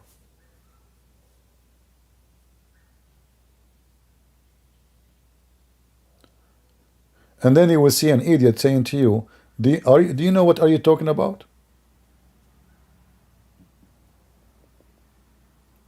So if you are an Israeli citizen and you see this happening to your women, what you will do? In fact, those Israelis are being very kind, because after you see those things, you will be full of hate and anger and revenge.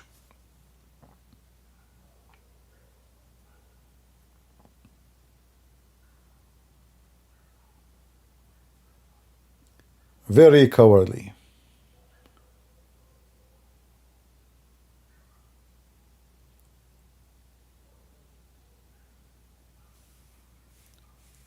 And this is why I say, you are nice with the wicked ones. The wicked ones will think you are weak and will take over you.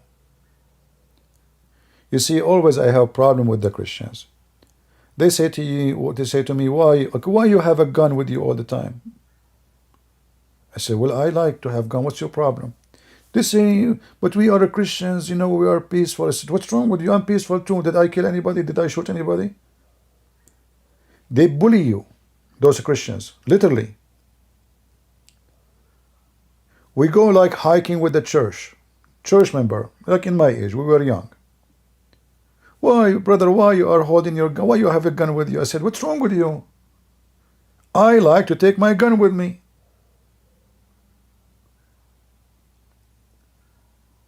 But imagine if every one of those Christians act like Christian friends. Do you think those wicked men, they will ever dare to get close to them? And this is what happened to the Israeli. They go in the wannabe party. Those are the one who get killed most, is those who support peace. Those are the left, the hippies. They went close to Gaza. The festival name is the Festival of Peace. Dance, you know, they think the whole world in love, etc. You know, hippies. They love the Palestinian. Actually, they are the one who go to Gaza and bring Palestinian patient children, bring them to hospital, pay for free for their hospital. In fact, they built a hospital about 3 kilometers away from Gaza just to bring those children there. I saw the video that a woman, she is a Jew, she is from the left. All her life, she spent her life going to Gaza, coming back from Gaza, going to Gaza, coming back. What she do? She go bring patient, poor patient who cannot afford for surgery. She don't talk to anybody. She know nobody. She just, they call her. They says, we have a child. Can you please take him to the hospital? She come to Gaza. She take the child. They do the surgery. They pay for everything. They send the child back. They killed her too in the festival. Old women. She spent her life serving them.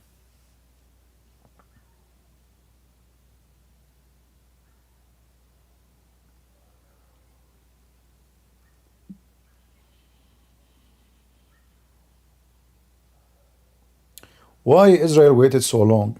I think Israel waited so long because they were not ready and they were afraid that there is a trap like many other countries will join the war. Obviously, they are unprepared. They are in a honeymoon. They are in the peace mood. They forgot that their enemy hate them to death.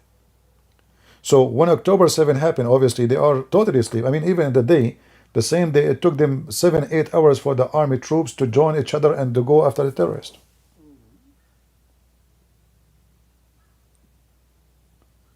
They were afraid that this is a plan, like Hamas from here, Hezbollah from there, Al-Houthi from there, Iran from here. You know, they don't know what's going on. Obviously, they are totally not prepared. So it took them time to do draft soldier. They don't imagine, guys, Israeli civilians who live close to Gaza don't have weapon. They don't allow them to have weapon. How those people will defend themselves? They are 3 hours, 4 hours far away from the police. All this time they forbid Israeli citizens from having their own personal weapon. In order to have a weapon, you have to be serving in the army. And not only that, in order to take your weapon with you home, when you are in the army, you have a special, like you have to have a special paper of permission to take it with you. And not only that, I posted a video, if you remember, those groups who live close to Gaza, some of them, they are very religious. Like, you know, there was what they call it, kibbutz. Each one of them is a group of people who they are, let us say, the like of each other. So there is a groups of religious, they have their own town. There's a group of hippies, they have their own town. So the religious ones, the video I saw, she said that even after the attack happened, 5-6 hours after, she said to her husband, shouldn't we turn the phone on? Why they did not turn the phone on? Because it's a Sabbath. It is a Saturday. So imagine the madness. So now you are a believer, and then you see rockets, you see shooting, and then you don't open your phone to see what's going on? Just because the Torah says don't do anything on Saturday? So there's many things happen together. It was holiday. It was Sabbath. The whole nation celebrating. Army in vacation. Police in vacation. People are relaxed. They spend the night up. Morning come. The enemy at home.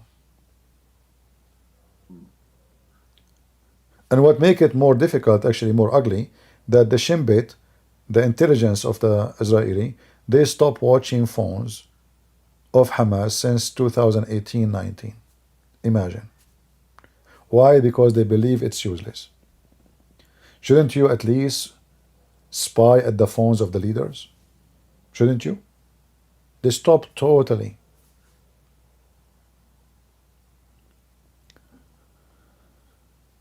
So everything happened, went wrong.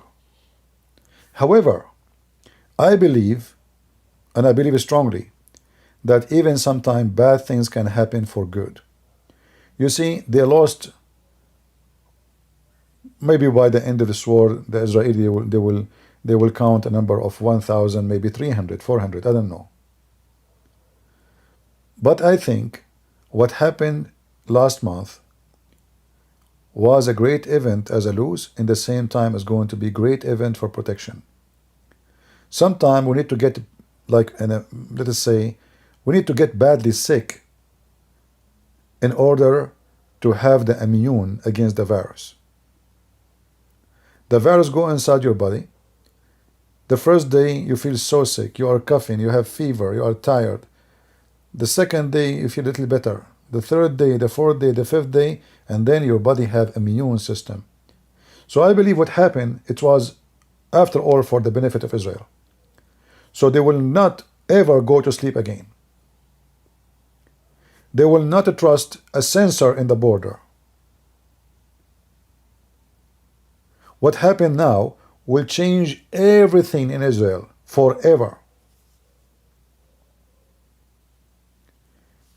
They trusted technology instead of trusting their own sight and their own eyes. What you will lose if you have soldiers?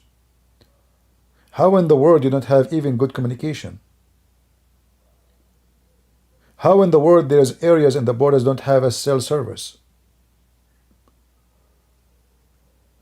So if they lose communication with the satellite, with the thing, they cannot call by the phone. There's many horrible things. Imagine if this attack happened by countries, not by Hamas. Imagine if Egypt, Syria, Iran, Jordan, Yemen, Turkey, all of them, they launch one attack and those people are asleep like in October 7.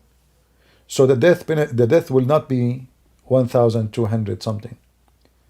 Will be maybe half of Israel.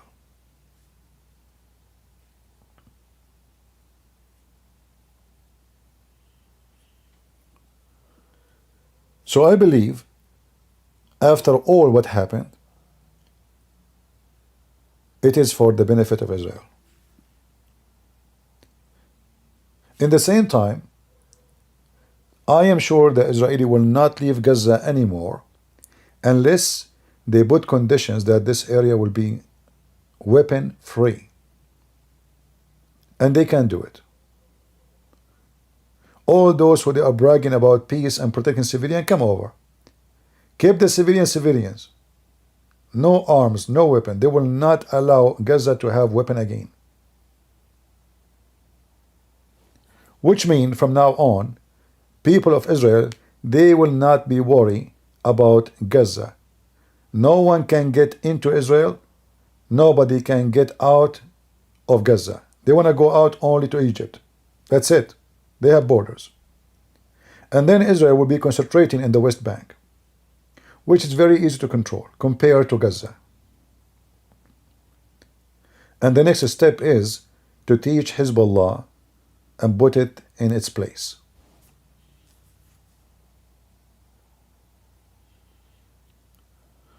Islam teach not to harm the innocent. Hamas did not represent Islam.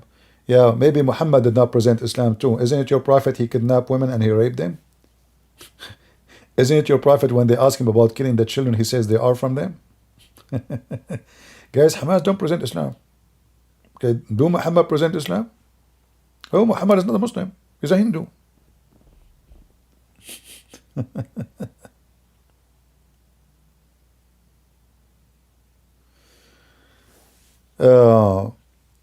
So I believe after all,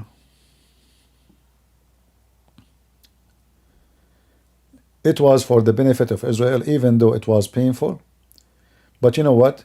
It's better to have one-time pain and done with it than having a pimple in your lips each time you want to eat, you want to enjoy your life, something happened.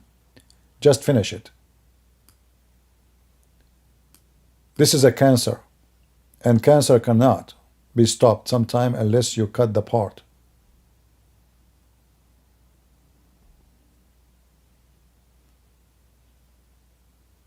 And obviously, this garbage religion is a cancer. And now actually, what Hamas did, they lost their credit anywhere in the world. Nobody will dare to say I support, even Turkey, just wait. In fact, Qatar now, they are going to be forced to kick every single member of Hamas out of Qatar. Just wait. Even Qatar. cannot protect them no more. We heard the Israeli saying, I paused the video, you can watch it. The Shin Bet boss, he said, that we will target, which means they will assassinate, every single of Hamas member abroad. It doesn't matter what country they are. And he mentioned by name Turkey, Lebanon, and Qatar. And I assure you that those Shin Bet, if they decide to kill somebody, he will be dead. The Israeli intelligence are the most aggressive ones you can imagine. And already they did assassinate many of their enemies, terrorists. So I believe that they will go after them in Turkey. What Turkey can do? Nothing. What they can do? They don't even dare to go at war with Israel. This Erdogan is a potato. He is a coward. He is the same as Dawah. The funny is, both of them, they are Turkish. He shout too much, but he do nothing. He don't dare. They need Israel. They are afraid of Israel. And now Israel, the easiest way to return the favor of Erdogan is to support Greece. Actually, already they did.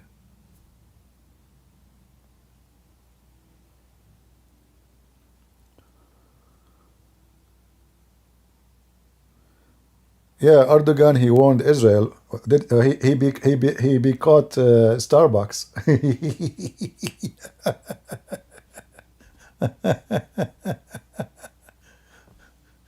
Oh boy.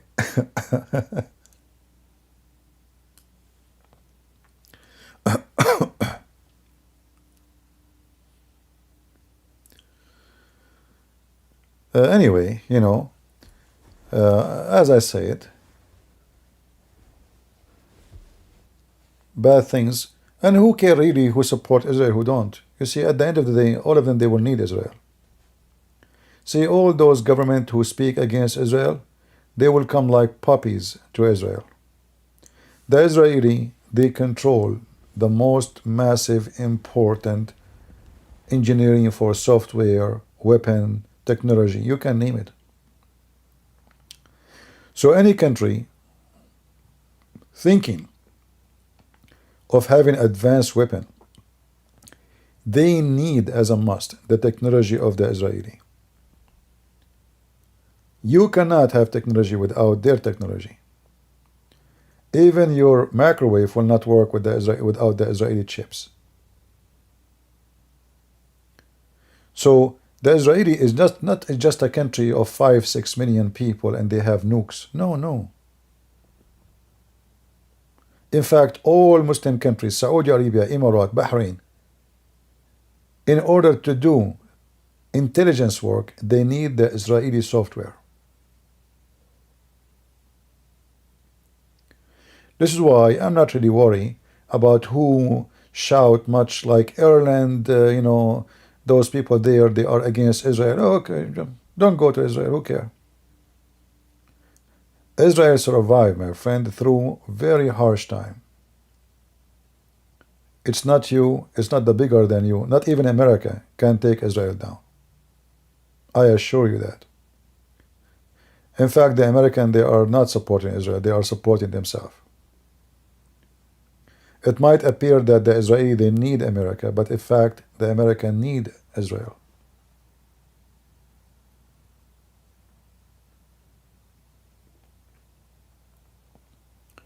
And you know, actually there's something strange happen, which would not be a good news for those who they hate Israel. After what happened since the last month, I saw in the Israeli news agency that the number of applications to migrate to Israel from the Jews increased almost 20 times more. So the Israeli government, they used to spend a lot of budget to promote, to invite the Jews to come to Israel. And they were not successful. You know, somebody live in Germany or live in France, his life is fine. Why want to go there? You know, he's okay. But after October 7, and then a lot of people start showing hatred to the Jews, Many Jews, they changed their mind. They said, I'm not going to live in a country where people hate me, where I cannot trust my kids to go to school. I feel they are not safe. So now a lot of Jews are going to Israel. So look what Hamas did. Hamas helped Israel to recruit back its citizens so Israel will be stronger and grow bigger and faster. Good for them. Right? Jews live in Israel will help Israel better than Jews who live in different countries. And you know, in case you do not know, the Jews are the most smart, advanced. You know, yesterday I was looking at what the name of the program? I think ChatGPT.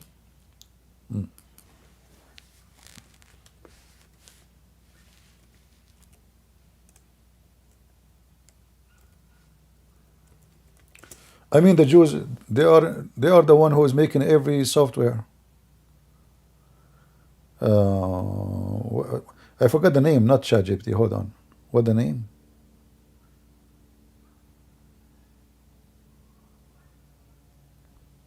His last name is Kushner, the same as the son-in-law of Trump.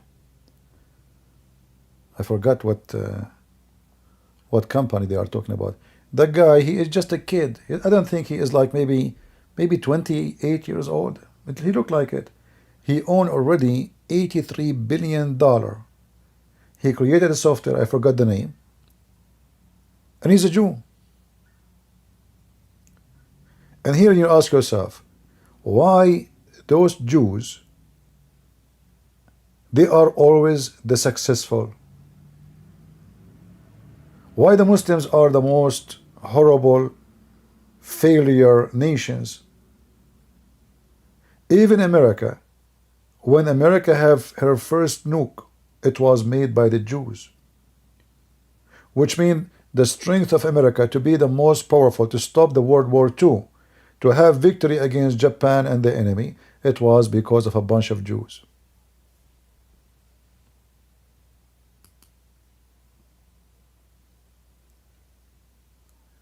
So who is going to be caught who?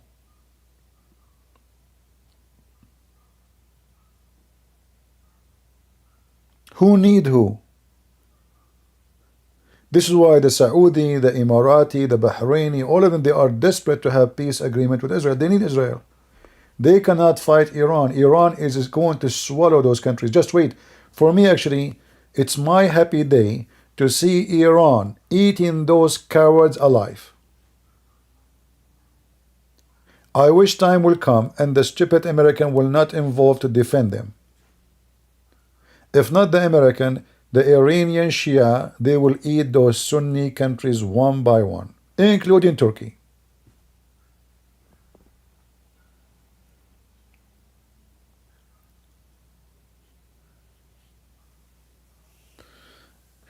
Okay, you can disagree as much as you want, but I live there and I know that area very well, and I know who is the winner and who is the loser. You can say as much as you wish. The Israeli Air Force, they go to the heart of Iran, and the Iranian radar cannot even detect them. They go to the heart of Syria, and Syrian radar and all the technology of the Russian could not detect them. This is Israel, my friend. You have no idea you are dealing with who.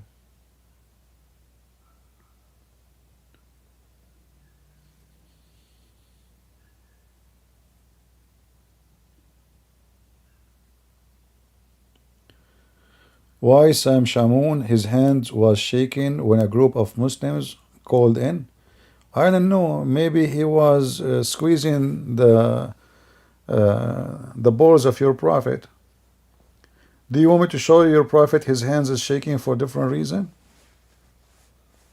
His hands is shaking, really? Oh, why you don't let the group of Muslims call me and let my hand shake too? What do you think?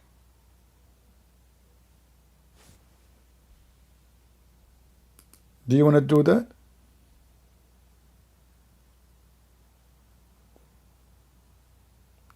Honestly, don't you like to do that?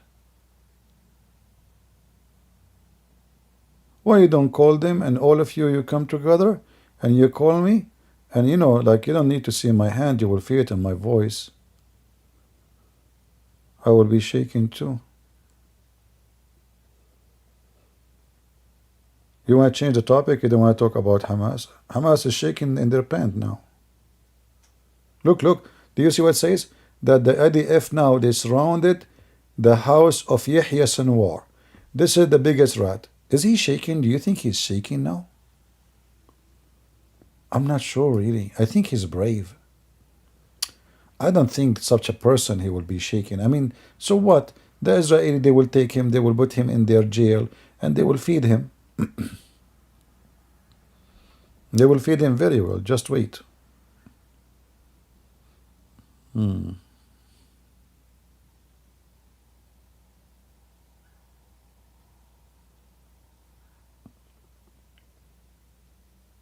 I hope they will catch him dead. I don't want him to be alive. Finish the guy. Finish this filthy coward. You know, because the Israeli, they need to change their law. Until now, they don't have execution. So when you capture those criminals, one day they will capture one of your females, etc. They will exchange. Kill them. Never capture. They are terrorists. They killed your people.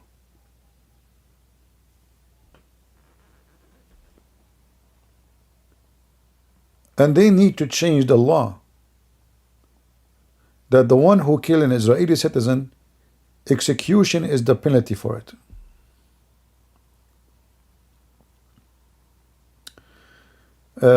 Imam Murrah, Mut'abo is saying, why did God sacrifice his son to himself to somebody else's sin? That's a very good question, Imam Murrah. You know what? I ask myself the same question about your God, because according to your stupid Quran, your God, Allah himself, he gives sacrifice to himself. Do you want to show you?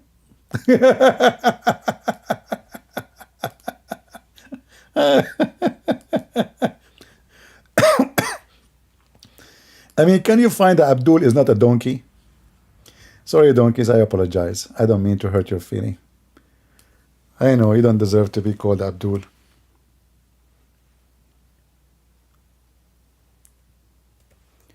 Isn't it, this is your Quran saying that Allah, he ransomed the son of Abraham by great sacrifice?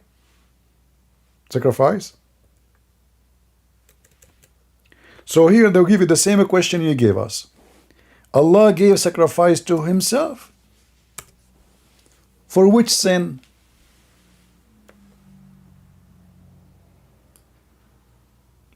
Huh?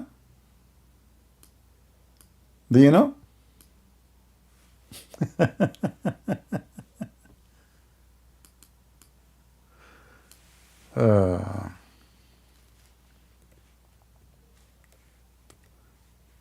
You know, if the Muslims, they practice their questions upon themselves, they will die laughing at themselves.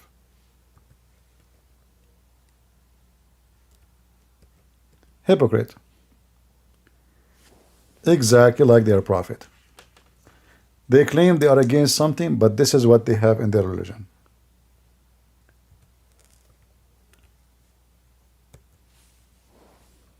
In chapter 37, verse 107, you will see Allah himself, he gave sacrifice. To who? To Allah. Allah ransomed the sacrifice by who? To who? To Allah. By Allah to Allah. So as long you are a person who don't agree, why your God, he gave sacrifice of somebody else for the sin of somebody else? Well, here we go. Allah, he decided to give sacrifice to who? To Allah.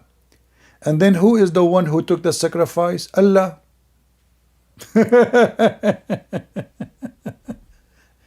Do Allah need to give sacrifice? Why he did? So Allah, he gives sacrifice and then he accepts the sacrifice from himself to himself. I'm using your logic. Potato, Mut'aboy. Let your mommy call me, or your daddy if you have one, if you know him. Isn't it this is your God?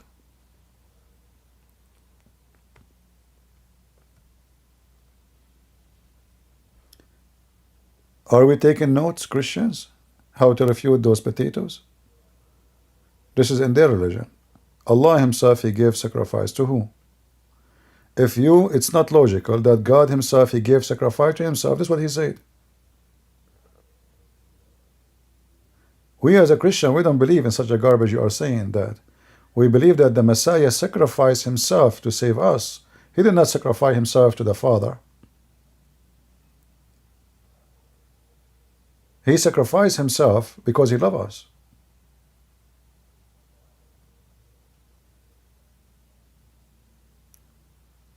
You Muslims, you lie about everything you say. You are a bunch of liars like your prophet. Same time, when you Muslim, you say that a person should not pay for the sin of somebody else. Isn't it your prophet, he says, in the day of judgment, Allah will take the sin of every Muslim, even if it was a mountain, and place it over the Christians and the Jews?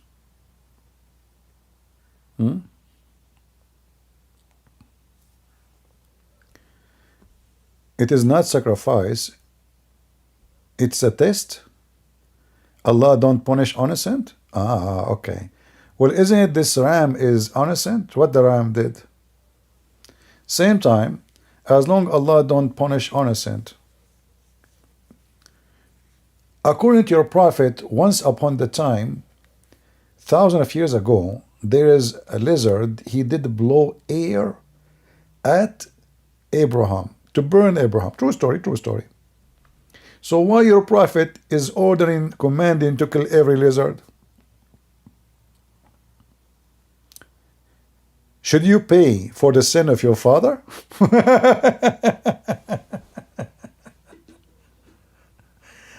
Islamic religion is not a religion, it's just a collection of farting. So a lizard many thousand years ago, according to the stupid Muhammad fiction story, he blew air at Abraham, a lizard. Imagine. And now the prophet of Allah, who is against killing the innocent one, only the one who committed the crime, he is commanded you to kill every lizard. So a lizard, he lives in Arizona, is the enemy of Allah, and he is connected to the first lizard who tried to kill Abraham.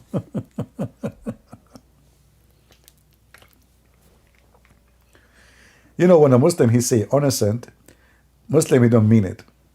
When he say dignity, they mean something else. They want to say prostitution, like in Islam, by the way, when they say adultery, they say Islam is against adultery. Adultery in Islam is not the same as adultery in Christianity. In Islam, adultery have nothing to do with any adultery in the world, because their marriage is adultery. Even their marriage is nothing but adultery. It's a sex contract. There's no marriage. However, Muhammad, he command them that a man, he can rent a woman for 1 night, 1 hour, 2 hours, and he pay her money. She have to accept the money. They have to negotiate how much, how long. If she accept, deal. Yet the Muslims, they call it marriage. But we know that this is nothing but prostitution. So when the Muslim, they say adultery, they don't mean the adultery we mean it. When a Muslim, he say theft, a Muslim, he's allowed to steal the money of Christians or Jews and Hindus and Buddhas. So when they say Islam is against theft, they mean Islam is against stealing from Muslims. Otherwise, Islam is a religion of thieves. Muhammad was the biggest thief. If you go right now, check how many caravan Muhammad he attacked. Caravan is what? Is a piracy. He's a thief. He attacked the caravan. He steal the furniture. Even in the Quran, they have a verse about Muhammad stealing underwear. So when they say to you are against theft, they don't mean it.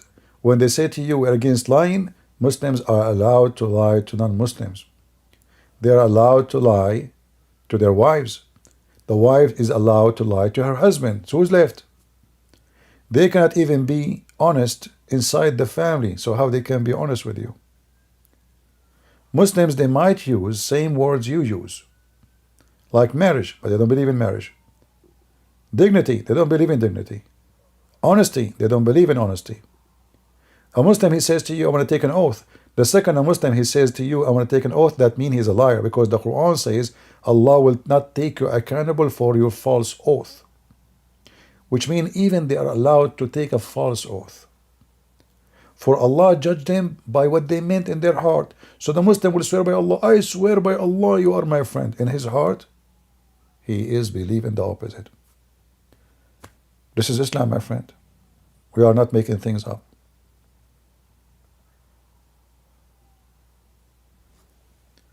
This is the garbage of Muhammad.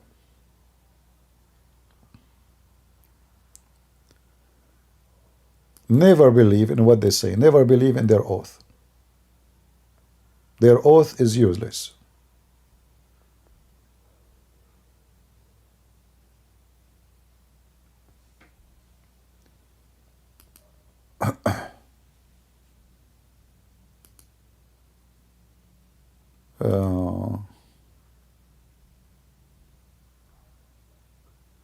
But anyway, you know, the Muslims, they can find a place for their lies when they notice that people are a bunch of stupids. You know, if you are a stupid, if you are ignorant, if you are not educated, and they can fool you, why not? Good for them. They will. They will, trust me. They would love to do so. And if you are a fool, and somebody is fooling you, is it the fault of the one who is fooling you? No. And in the West, we have a lot of foolish people. In fact, I believe that Western, and sorry to say, I don't want to be rude, Western, they are the most, I'm saying in general, not everybody. In general, especially the young age, are the most ignorant generation ever you can imagine.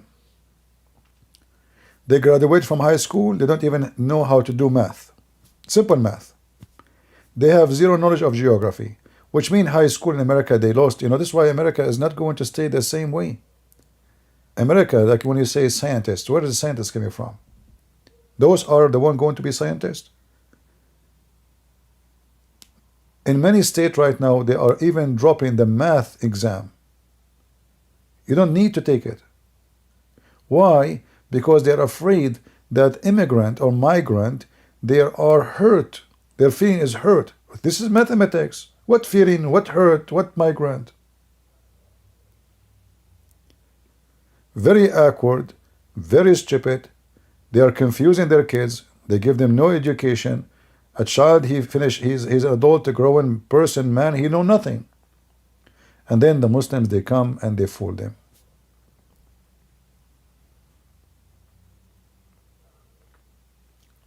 This is why, if you want your children to be educated, then you have teach them by yourself. Like homeschool is better than school, or you have to find a real school, because those schools are not real schools. They spend the day. You know, they told me in California, they have in schools, they have a day, it's called come out of your closet. Okay, what is that? They bring children, imagine guys, children, they are 7, 8 years old. And each one of them, he have to come with sexual story. And come from the closet mean, say something nobody dare to say. Come out from your closet. Imagine those pervert. They are encouraging children do not even know what sex means, to spy at their parents, to tell them what they saw in the bedroom. Like I went to the bedroom, I saw my mom with my dad doing this, doing that, and he come to the classroom to tell them, come out from your closet. This is how pervert the liberals are. And I don't blame the liberals, by the way. I blame the Christians. The Christians don't oppose, they don't shout, they don't do anything. They are so submissive. Liberals take, Muslim takes, Hindus talk, who care? They don't care. You know? And then they complain. And actually, I saw a comment in the video for the previous one. If you don't know if you saw it, he says, I don't agree with you. We Christians should not be extreme, and we should not oppose evil, and we should not join politics. Politics is evil. Look how stupid he is. So you don't vote for what you believe, then the wicked vote, and then the one who won the election is a wicked. Then the wicked who won the election, because the wicked only voted for him and you were home, he will change your classroom books for your kids. He will kick the teachers who they are conservative. He will change the university board. He will change the education system. He will shut down any school is conservative. He will shut down even churches. And then you complain, you say, look, they are discriminating us. We Christians are the most discriminated. That's your fault. I mean, in a country, the majority, the massive majority are Christians. How in the world they can discriminate you?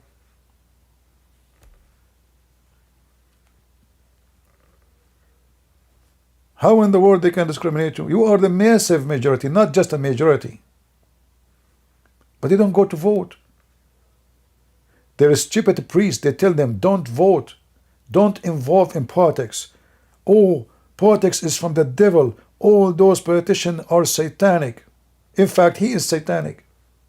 He is the one promoting Satan. If you don't go to your yard, if you don't attend your garden, the weeds will take over.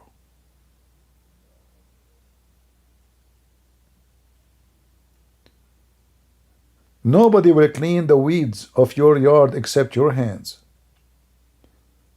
And your hands will have needles. Your heart will bleed because it's weed. Hey, Safaraz, don't talk about transsexual. Your prophet is the first transsexual. The Pope we have there in the Vatican, he is an idiot, but he is not that, my friend. Do he pay like your prophet, like a woman? Do he leak from his anus? Your prophet, he leak. Do you know why men they leak? Because they have sex in that area. By the time that area will become loose. Your prophet used to wear diaper. He leak. The leaky prophet. So he put makeup, he put eyeliner, he pee like a woman. He never received Qur'an unless in his wife clothing. In the top of that, men they kiss him down his belly. And you are talking about transsexual?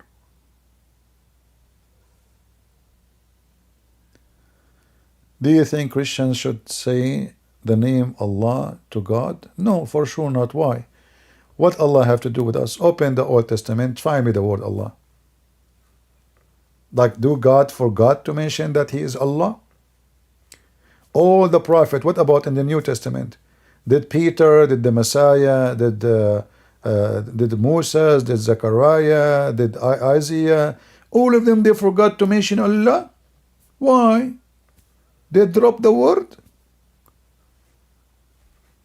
So who is this Allah? How in the world this Allah will become a name for God for us? You know what? I think Isaiah, he forgot the name Allah. I heard that he was collecting some orange, from Indonesia, orang, and then he fell in his head, and since then he forgot Allah. Moses, his wife, she hit him in his head because he did not wash dishes. Therefore, he forgot to say Allah. And Peter, I think what happened, he used to remember Allah. However, once he watched a speech of Joe Biden, since then he forgot everything about the word. So we have many evidence that we should use word Allah, which is a pagan god. It's obvious, it's obvious.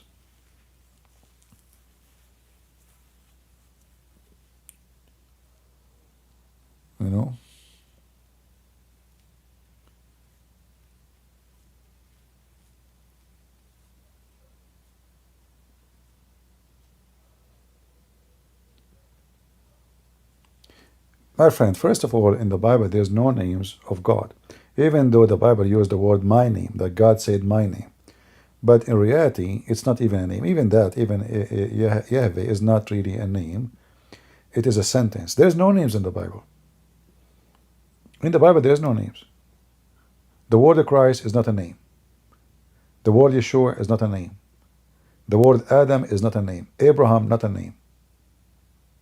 Isaiah, Israel, Jacob, all, there's no names in the Bible.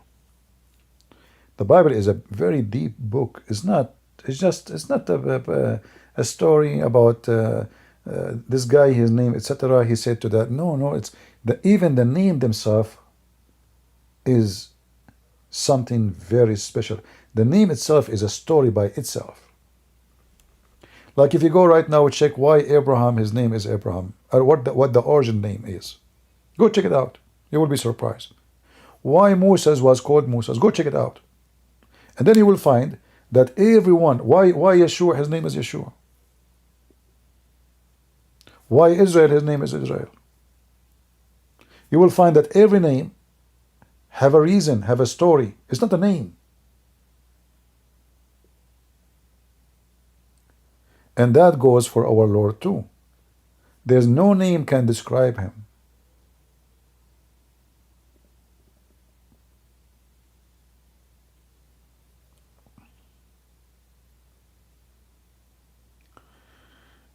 I don't think they are flooding all the tunnels, because I don't think all of them they are connected.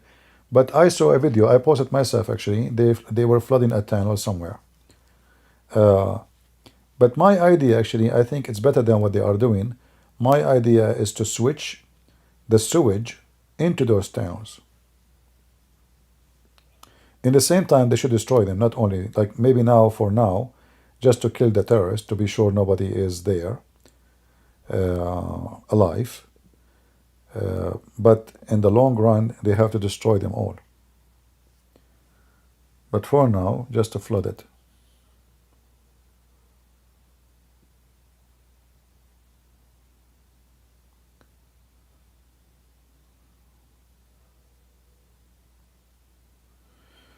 What you think about of the Trinity, and what denomination are you? It's not up to you to think about the Trinity. Trinity is a Trinity. It's not who am I to think about it. Trinity is God. Are you saying to me, what do you think about God? Well, God is God. And if you are a person who questions the Trinity, well, you need to question God too, because if God cannot be three and one, then God cannot be God. Are you questioning his ability to be three and one? Is it about logic? If it's about logic, well, then is it logical that Jesus walked in water? No. Is it logical that Jesus is born of a virgin? No. Either you believe that God is a miracle, and then you accept the miraculous God, which means what is impossible for me is possible for him, or the whole idea of miracles you don't accept, then you are an atheist.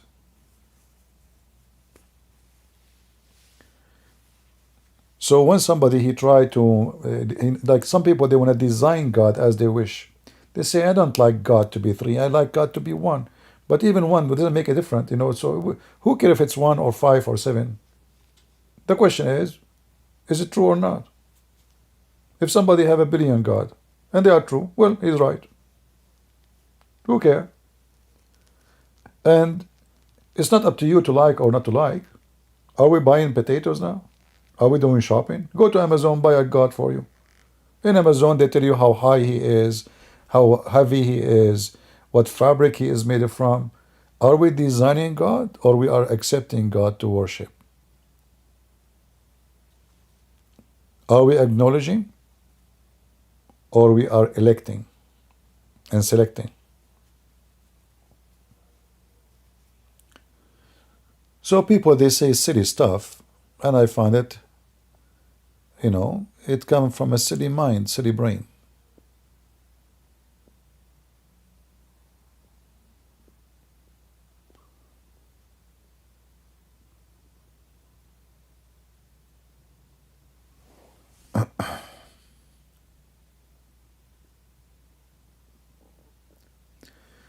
Abraham sacrificing his only begotten son is pointing to Jesus Christ's sacrifice for out sin, pointing to Christianity as the true religion. You know, my friend, Christianity is not a religion. Religion is something different. But, you know, we understand, like people, they use those terms of religion, like religion, you know. But Christianity is not a religion. You know, faith is what we have, is not a religion. However,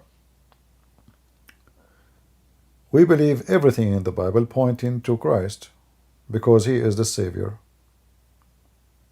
The whole story of Adam and Eve is connected to the Messiah. So it's not only about Abraham, it's about everything. Everything happened to you today is connected to Christ.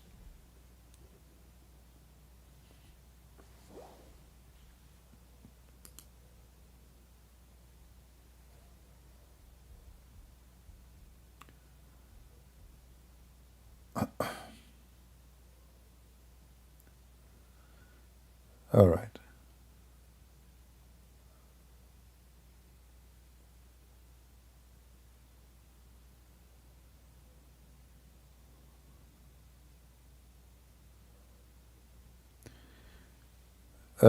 Ajaya saying, fools believe blind faith, called your sky daddy, who breathed your mother and gave a child, then called him son of God. That's a good, you know, you are smart man. You know what? I don't know, I think you are a Muslim, right? But I will assume that you are an atheist. And you believe that you are coming from evolution. Are you an atheist or a Muslim, Ajaya? Let us start first with the Muslim. A Muslim, he believes that Jesus is born without a father. So who is the one who made Mary pregnant, according to Muslims? Allah. So who is the father of Jesus? Remember, the father of a child is the one who made the women have the child, correct? Women by themselves cannot have a child. So, in order for a woman to have a child, there is somebody have to do it. Maybe man, maybe God. So, in the case of Jesus in Islam, who is the one who made Jesus come to existence according to Islam? Who is the one who made Mary have a child? Allah. So who is the father of this person? Allah. Do you have any objection?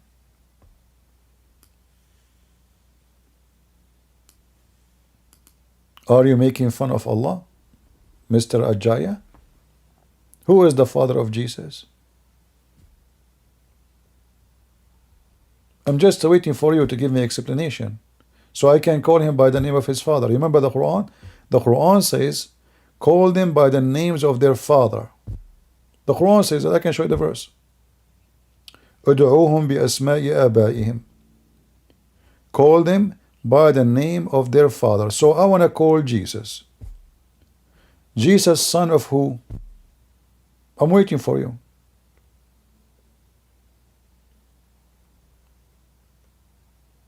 Are you going to play dead?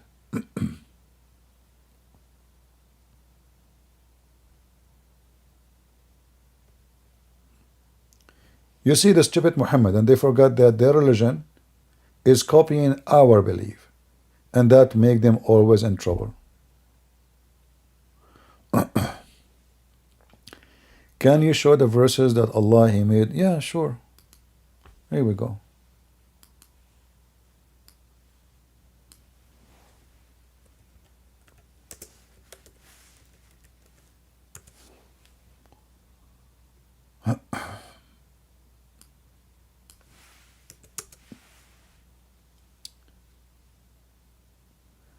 If we go in the Quran,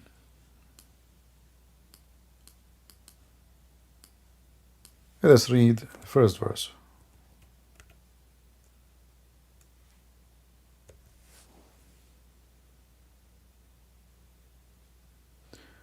You know what? Let's go to chapter 19.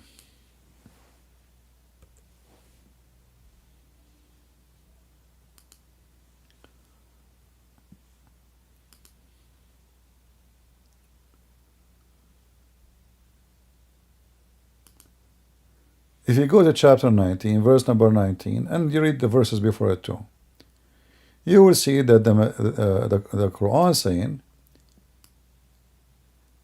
that the Spirit of Allah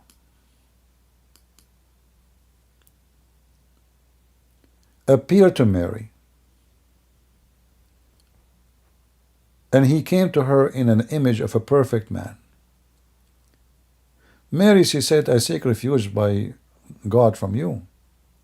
He said, I am only a messenger from your Lord to give you the gift of a holy son, not pure son. Anyway, pure is the same as holy.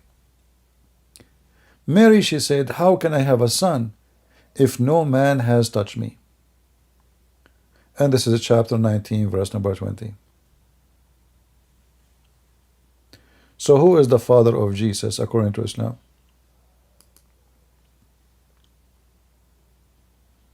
Any Muslim?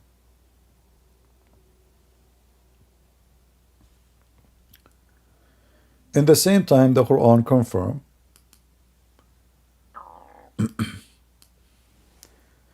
that you call any person by the name of his father.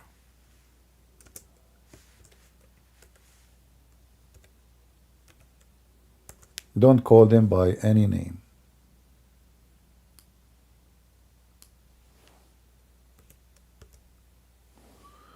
ادعوهم بأسماء آبائهم.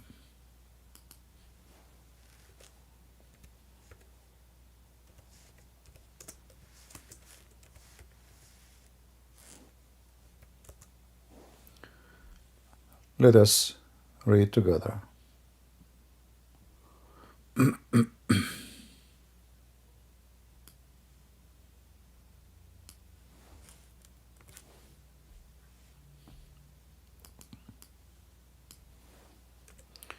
This website sometime, no, it's not opening, it froze. Okay. Let us see.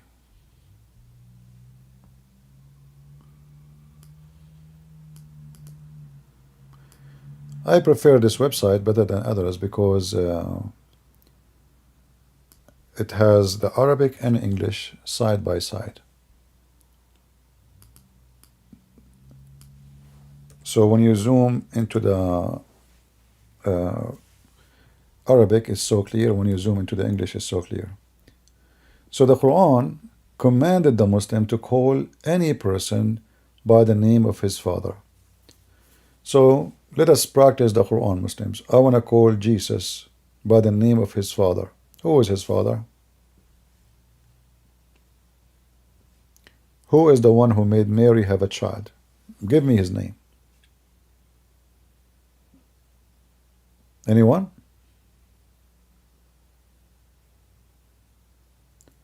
Here you see and here you notice how Muslims are in this ability. They make fun of your belief, but the second you show them that their belief will be demolished by their own belief.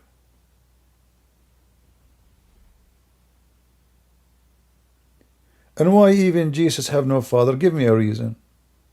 The story in the Quran does not make any sense. Why? This is, first of all, nobody can prove or disapprove. My mom, she can say that I gave my son a birth and she was a virgin. Correct? There's nobody can prove it or disapprove it. So what's the point in Islam? Nothing.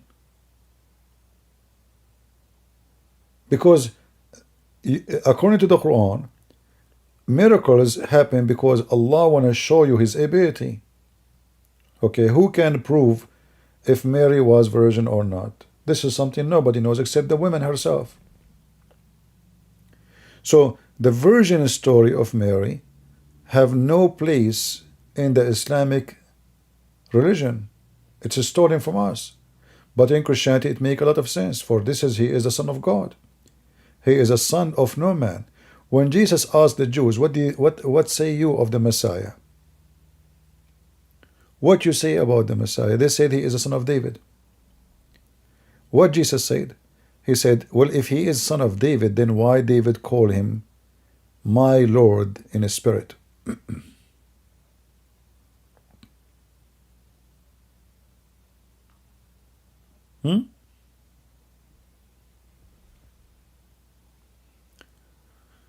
Have you considered starting a Christian apologetic school with David Wood and Sam Shamoun?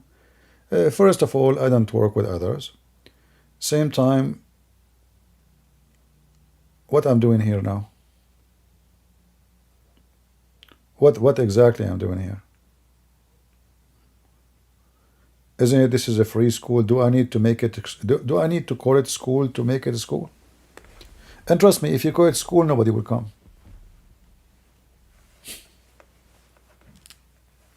People don't like the word school. So what we are doing here, aren't we teaching you right now?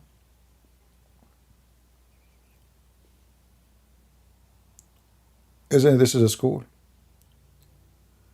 Same time, if I want to teach about Islam, I do not need any of the names you mentioned, and you know that. Why I need them? And they don't need me to, maybe, you know. Why we need to team up to do anything? Is that a business?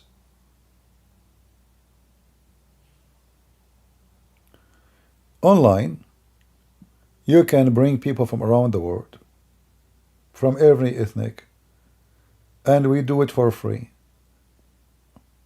What I know, many people, they do things for money. Like they started something, like you have to sign, you have to pay, you have etc. For me, I will never join anything like this. Everything have to be for free. Otherwise, this is a school for the one who have money.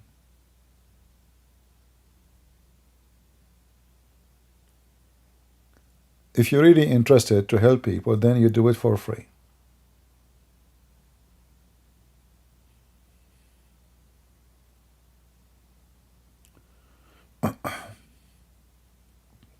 Like, did you ask me a question? I did not answer you. I ignore it.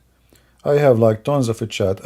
By the way, looking at the chat many hours, it hurt my eyes badly, just to let you know. But I do my best to keep looking at the chat. I am actually the first one who start the live, and I answer every single one in the chat. Before, nobody do that. Before, people just make videos. Go check them out, all of them, without saying names. They never have a chat. Many, they support chat only for super chat, for the money, not because they care for answering you. For me, I have the chat running, and there's no money is coming from it. None of you can give me donation here in the chat. I don't actually go to Rumble, because when I went last time, somebody, he dropped donation of, I think, $90 or $100, I don't know.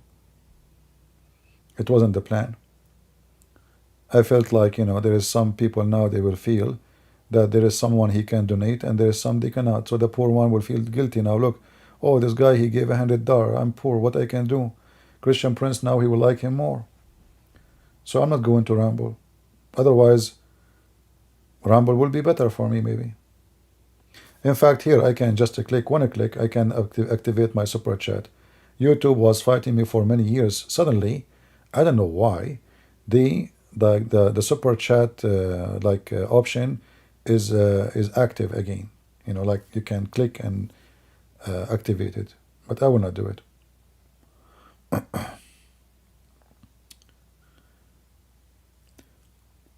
What are your thoughts about on free college tuition and the free healthcare? You see, nothing in this world is for free. Always somebody have to pay for it. So when we say free school, that means there's somebody, he is paying from his life, from his work, it's not for free. Maybe you receive it for free, but it's not for free. So the word, like even when you have salvation, is it really for free? No, you say, I receive it for free. But Jesus, he paid his blood for it. It wasn't for free. The price was so high. So The word free is positive and negative. There is someone, he loves you, he decides to do things for you for free, but it's not for free. It is for free for you, not for him.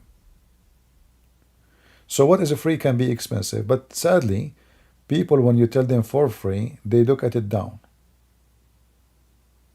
I'm very serious. If I say I want to teach Arabic right now in the class for free, nobody will come. If I say you will pay $500, then the person who will not show up in the class, he will be biting his tongue. Oh, I lost today. I'm paying for it. People, sadly, they appreciate things which is costly. If you give somebody something for free, he will feel suspicious about you. Like, are you serious? So free is not a free, and the free can be good, can be bad, because depends what the purpose of the free. However, when we talk about education, I believe education should be for free for the poor, but should not be free for the one who have money. And the reason for that, if we have one system, one where rich people pay, poor people don't, we can take the money which we made from the rich to teach their kids, so we can spend on the ones who they are poor, who they cannot afford to go to school. This way we can make balance in the society. So a child who is poor can go to school and learn, and child who is rich, well, he can afford to pay for it. That will be a good balance.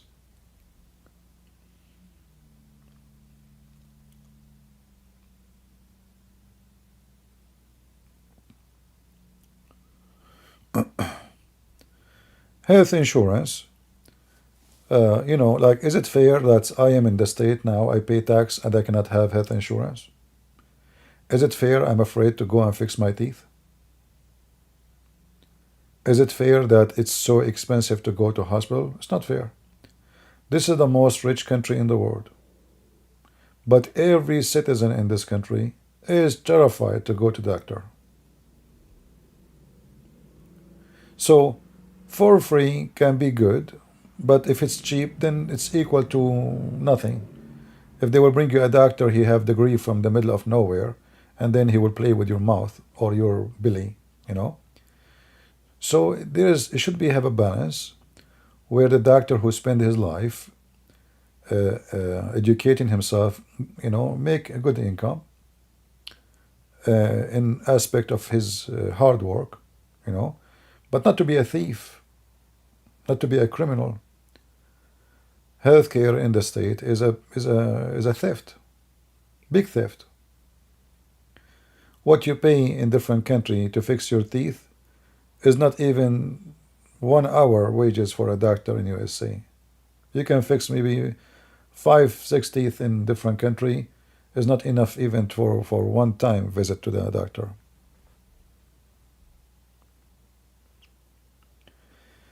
So free health care should be granted for everyone who is poor, and should not be free for the one who have a lot of money.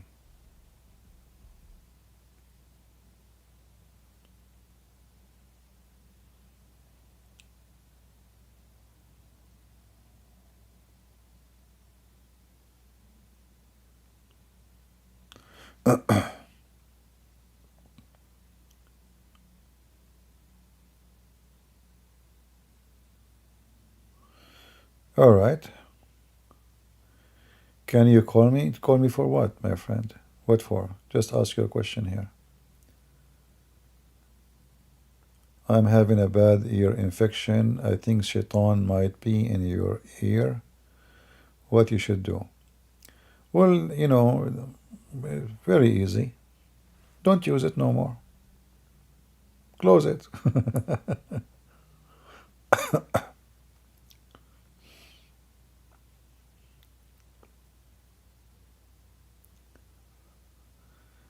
Would that incentive people to wanting to stay poor? Well, if you're receiving a free education and free health insurance because you are poor, then you like to stay poor. Well, okay, no problem, but that will not make you have a good life. Are you going to spend your life? So what? When you went to school, you did what exactly? We are saying teach children who they are poor, so they can be doctors, engineers, and so they can thrive, and they can support later their own families. The purpose is not to keep you poor, but if you are lazy and stupid, then nothing can help you. No health insurance can help you. If you are a person who will live for welfare, they give you some money every month, free phone, free etc., and then you spend the money just eating, sitting in the couch, then you get so overweight. You will have many diseases, you will die. So if you want to live good, then you have to work good. You decide to stay poor, okay, stay poor. Little food and insurance doesn't make your life good. So we are not saying give people money so they can stay home and do nothing. No. We are saying a child is not his guilt that his families are poor. We give him education so he can stand up in his feet and continue his life as a successful, educated person. We don't, and I'm not saying, give people salary just because they are poor, especially if the person, he can work. Never give money to someone he can work. If somebody is disabled and he cannot work, well, then we should support as a community or as a Christians. But if somebody can work, why he don't? That means he decide to become poor. He don't want to be anything good. Well, leave him alone. You see, when I walk in the street, I will be driving, you will see those people begging for money, like in the front of Home Depot or whatever. I never give them money unless I see the person really in a miserable way. Like once I saw a man, obviously he don't even remember his name. Like he's very old. And I don't think even this guy, he knew how to get his social security, how to collect it. Wearing very dirty clothes, very old. I stopped. He didn't even ask me for money. He did not even, So I stopped. I said, hey, where are you going, He don't know what to say. He said, I don't know. Old, very old. I gave him, but I don't give. I don't give money to those people on the street. You will find that 99% of them, they are young, strong men, and they are smoking cigarette or drinking beer. So why in the world I will take from my little money and give it to someone when I drink beer and smoke cigarette?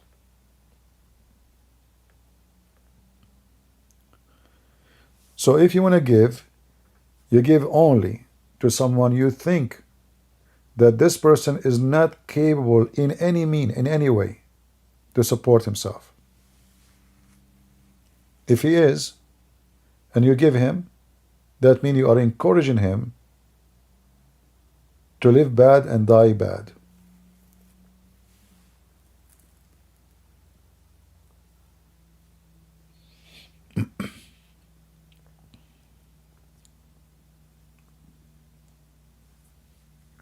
Same time, there's a lot of scammers. There's many people, they are scammers. They make money more than you do. $5 from this guy, $10 from this guy, $3 from this guy. At the end of the day, he made $300-400. You work all day, you don't make them.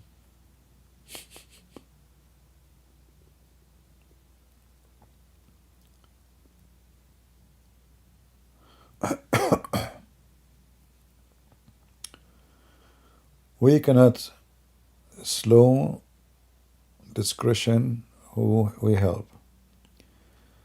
I never give adult man money, but I always buy them food and water. No, I will not.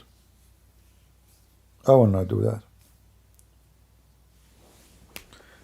I gave a sandwich. I was leaving I don't know, I forgot I think it was Subway. So a guy, he was sitting in the ground, I bought two, like one sandwich, cut it two pieces, so two sandwiches. So I gave him a sandwich. He threw it at me. I put the sandwich next to him, and I walk. And then something hit my back. I looked. It was my sandwich. Imagine he hit me by my sandwich.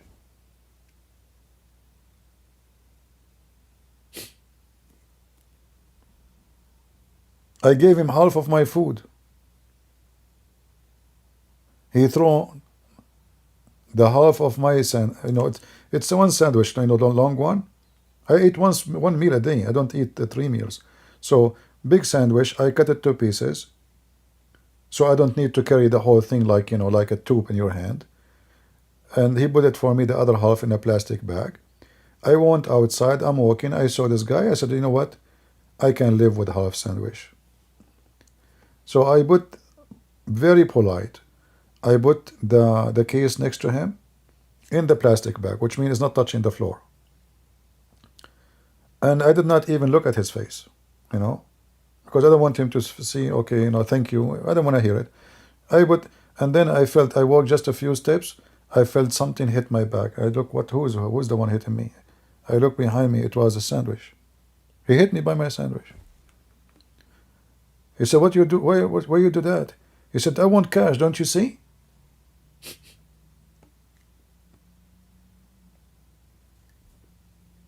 He put conditions on you. What you give him, what you pay him. So they want to go and buy a cigarette. If a person, he can work, and he live in America, why in the world he don't work? Why somebody, he come from Mexico? Somebody come from India. When the last time you saw an Indian person coming from India begging for money? Be honest with yourself. You know, and I know, that India is a very poor country.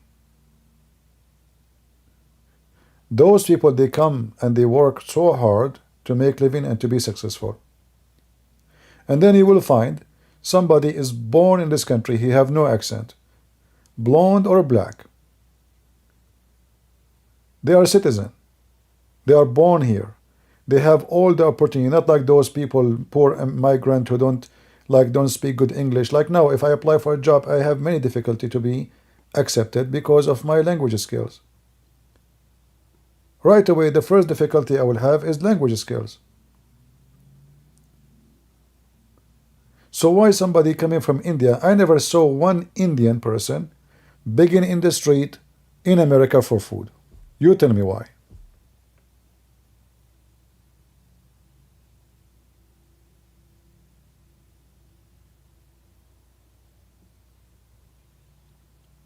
Do you understand what I'm saying?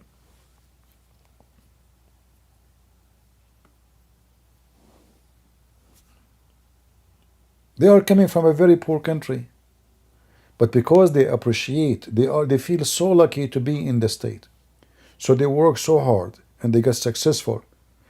Look, the CEO of Google is an Indian coming from a very poor country, from very poor family.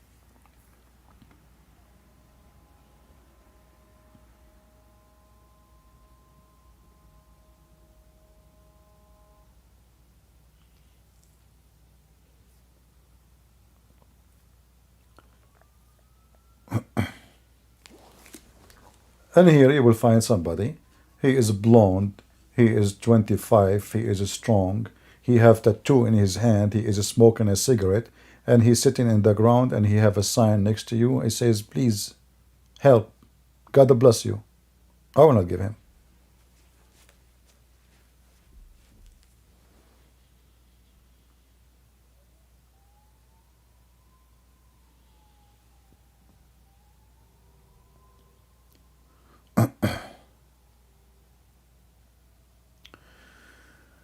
So what about your thought, Jesus' opinion that he came to the Israeli, but he rose for all mankind?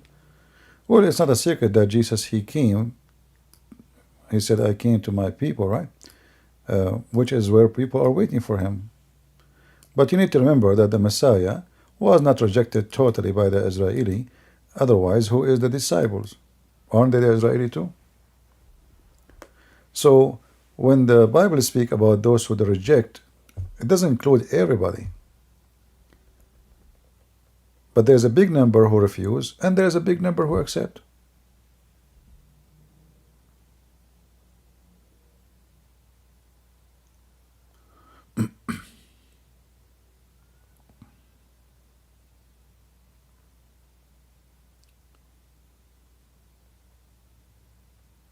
All right.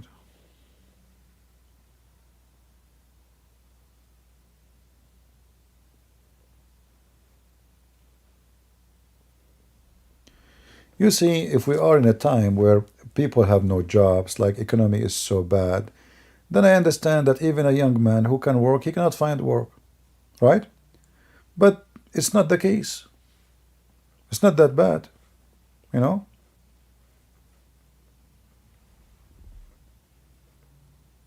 There is a lot of jobs. We don't live in the Philippines. We don't live in this is a blessed country. We have many good things. So why a young man, he cannot afford to make living? Why you see a woman, she is 70 years old almost, standing in the cashier machine in Walmart? How she got the job? Yet a young man, he is 25 or 30 years old, he is sitting in the corner begging for money. Doesn't make sense. So if the economy is so bad, and then nobody have really, few lucky ones, they have money, then we have to support the young or not. But this is another scenario. That's why I said in America. I did not say everywhere. I did not say everywhere. Because there's other places, if you are young or old, doesn't matter, there's no job. The whole country is suffering.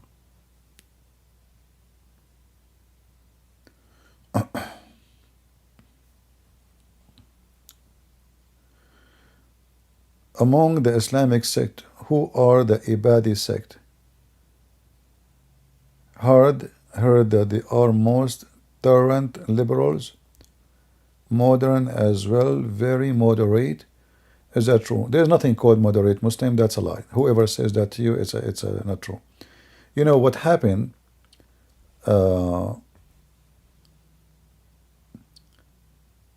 When a sect present minority, and they themselves they are discriminated, they act peacefully because they are not majority. As an example, Ahmadiyya,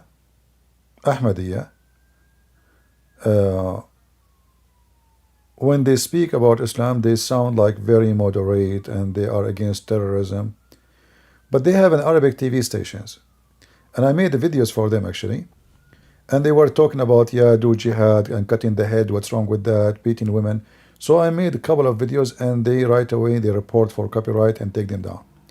So Ahmadiyya, when they speak in India, in their territory, they are lions. Ahmadiyya, when they speak in a country where they are little tiny minority, they are cats. And this is the same for every Islamic sect. A Muslim Sunni in Iran, he is a cat. A Muslim Sunni in Saudi Arabia, he is a lion. Why? Because in Iran, they are little tiny minority. In Saudi Arabia, they are the majority. It's the same sect. So anyone says to you, this is a moderate, it's a lie. Do they have a moderate Quran?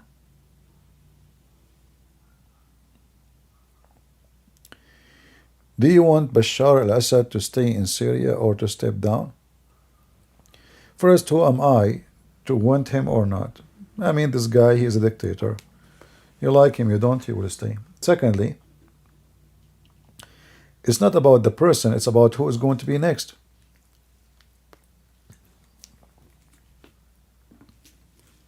If the next will be a Muslim Sunni terrorist, well, he is better.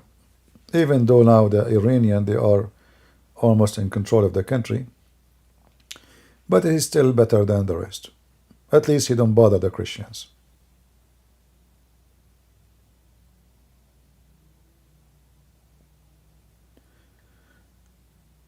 Don't Ahmadiyya reject Christ as Messiah? No, the Ahmadiyya, they believe that Ahmad Mirza Ghulam is the Messiah.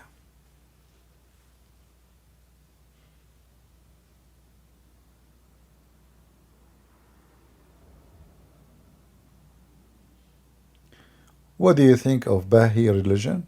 It's just a stupid religion. Hippie. The Bahi is like, a collection of many religions. This Bahi fit with someone, he have like 5 rings, like, those white Western who go to Thailand and they put red dot in their head and they start wearing orange. Bahi fit for those. It's nothing. It's just a collection of religion. It's very, very silly, very stupid. Bahi is not even a religion.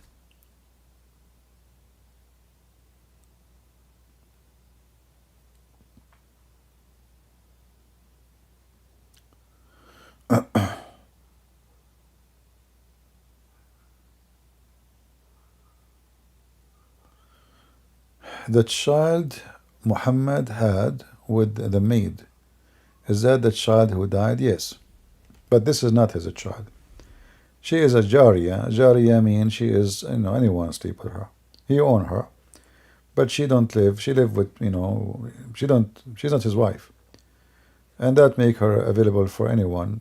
She can invite anyone to her bed. For sure, secretly. Otherwise, Muhammad cannot have kids. Muhammad have all those wives. Only one she gave kids? Doesn't make sense.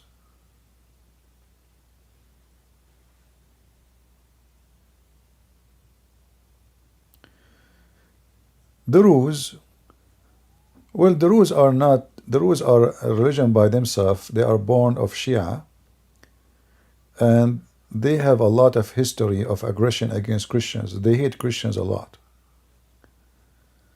and they betray Christians. And Druze, they don't have really, they don't have friends. Like now, the Druze in the Israeli army, they joined the Israeli army. Druze is the kind of group. Whoever the strong, they are with the strong. So if Israel today is a strong, they are in the Israeli army. They accept citizenship. The same Druze in Syria, they want to fight Israel. Allahu Akbar. The same Druze. So they don't have, you cannot trust them. You will find a village, as an example, in the Golan Heights, half of it in Israel, half of it in Syria. Half of it joined the Israeli army, the other half joined the Syrian army. How in the world that will work? The rules.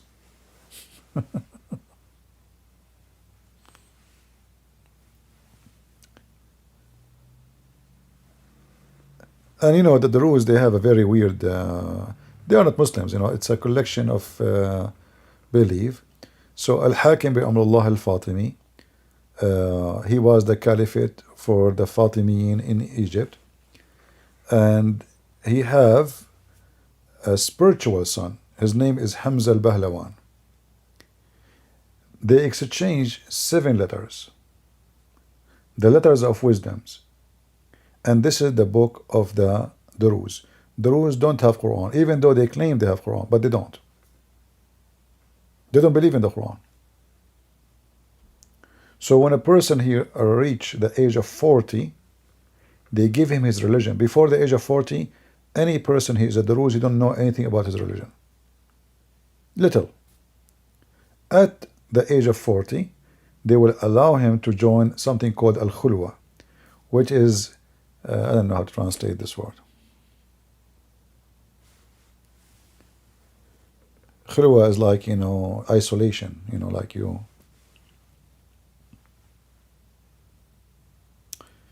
So Al-Hakim bi Amrullah al-Fatimi, he believed that he is Allah. And Hamza al-Bahlawan is his son. So the letters between Hakim bi Amrullah al-Fatimi, who is Allah on earth, and his son, Hamza al-Bahlawan, is the letters of wisdom. This is the book of the Druze. They are not Muslims. This is why the Muslims, they don't hesitate to kill them.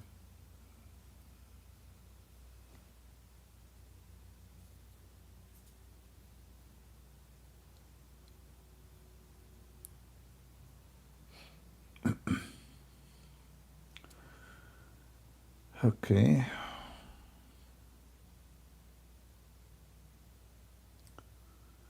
If the Kaaba explode, won't Muslim be disappointed in Islam? Well, the Kaaba is destroyed many times before. Just go and search how many times.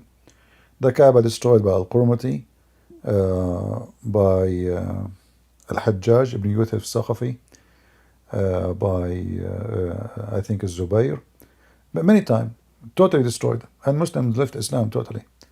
Islam flourished again after the oil. Islam was dead just 70 years ago.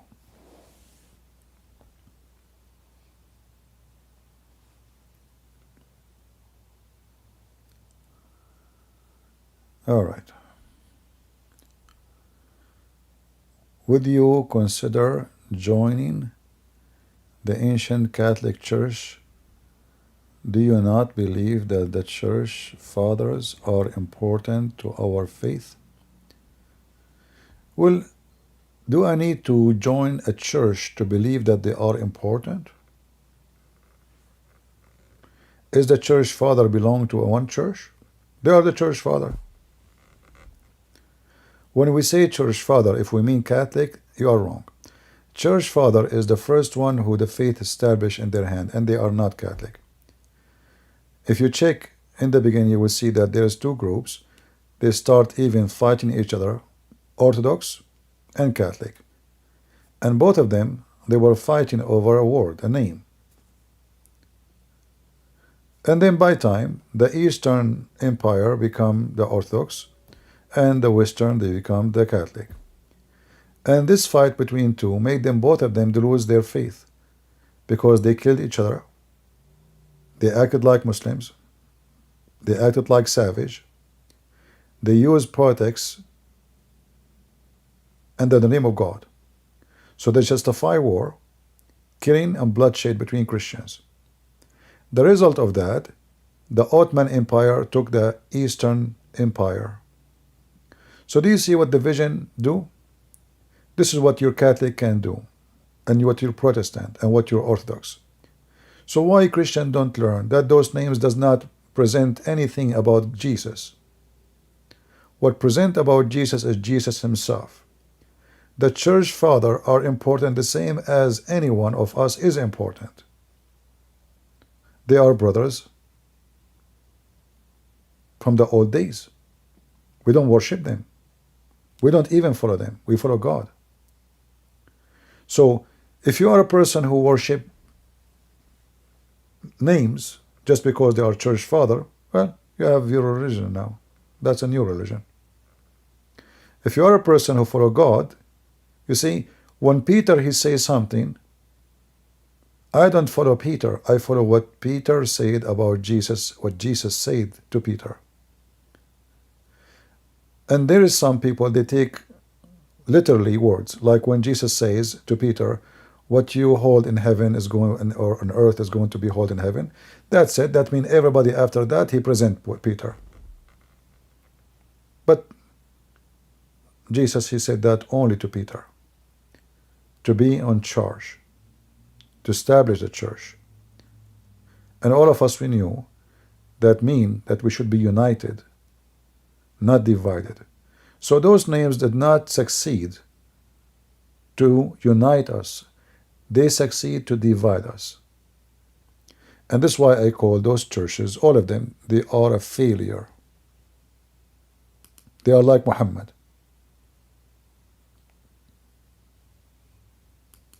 For anything divide us is nothing but a failure. Just be smart for a second if you can. Do you think division is success or it's a failure? What do you think, people? Is division a success? It's not. You do not need to be genius. So those three churches, they did not succeed to do what should be done, to make us follow Christ only. Each one of them, they want to be leader. So what it was about Jesus, now it became about leadership. This is why he's asking, what do you think about the church father? As if we are followers of the church father. We are not. We follow Jesus. Church father, we appreciate them. That's why we call them church father. But we don't worship them. And remember, even the church father, they are sinners. Peter himself is a sinner. Isn't it Jesus said to Peter, stay away from me, Satan? Guys, did the Messiah say to Peter himself, did he say to him, stay away from me, Satan? Is that true?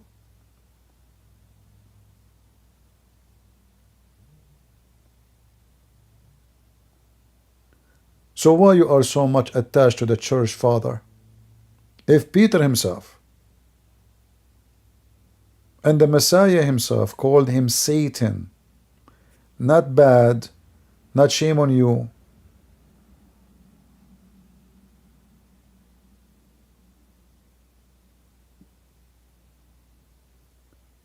So are you going to worship Jesus or the Satan or the bad Peter or the good Peter? All of us, we are sinners. So those names are very important for sure in our history. And we appreciate them a lot because the faith came to us through them. And they themselves, they pay a high price for it. They are wonderful people. But why faith is about a church father, not about Jesus no more?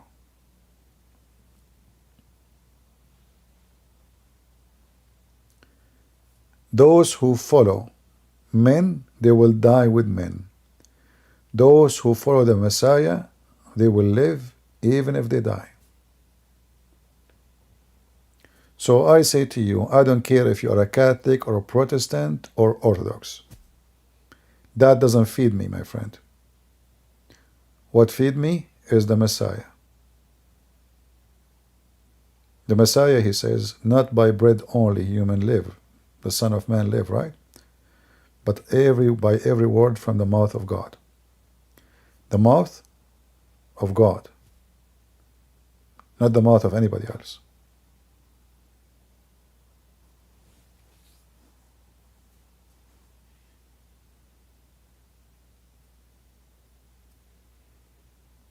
Again, you don't have to agree with me.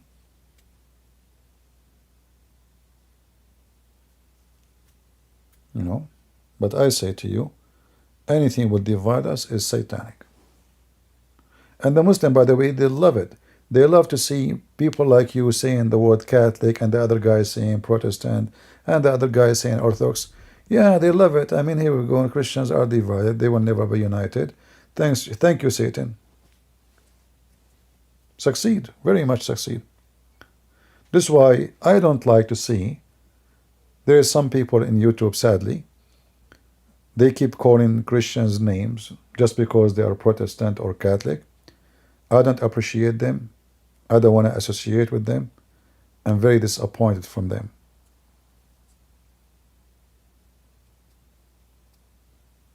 We spend our life fighting the devil.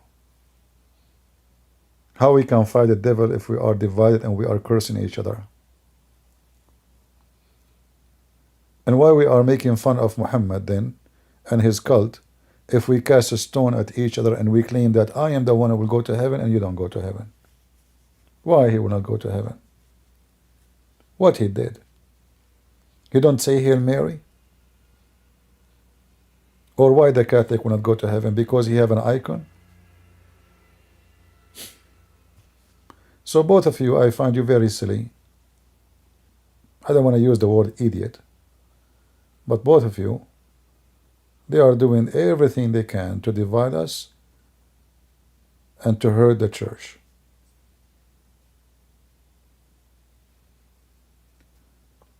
People fornicate, nobody complain. People cheat, nobody complain. Yeah, God forgive you, brother, God forgive you. Okay, well, God forgive you.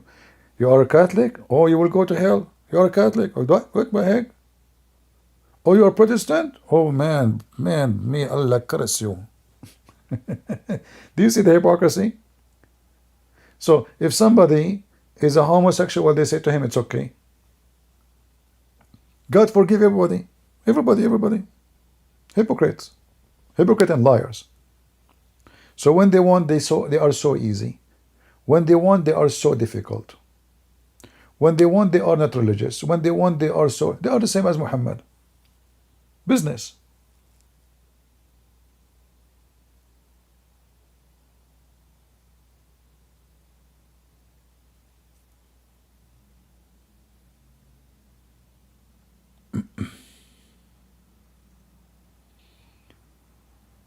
Yeah, this is why I say never listen to the man, listen to God.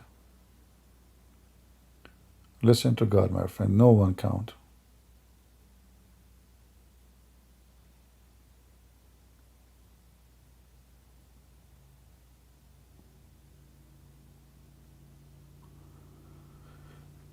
Is it wrong if you don't go to church? Well, first, why do you want to go to church? What is the reason? Like if you are sick, you cannot walk. I can say, but if you can, why not? I mean, it's beautiful to pray with the group. They do Bible study, to meet good community, people like you who care for God. If the church is a place where people really worship, that's a good place to be. If it's a coffee shop, then don't go.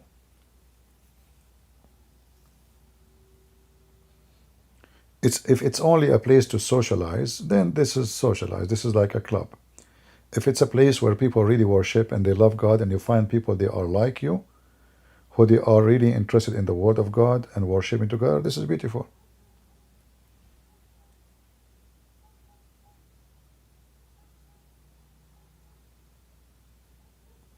Well, you can pray at home. Jesus says, like, you go to your closet and pray. But going to church is important too, because we learn from each other too. Why we are here? Why you are here, Christina? So, we learn from each other. Like you say something, I say something, right? So the church is the one do that job.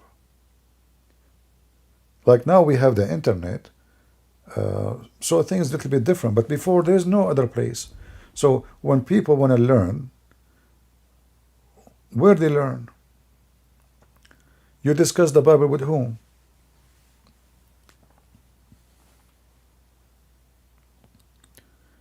So it's important to go to church, but just find one where you find yourself in. When you go to a place and you find yourself feel at home, that means this is your place.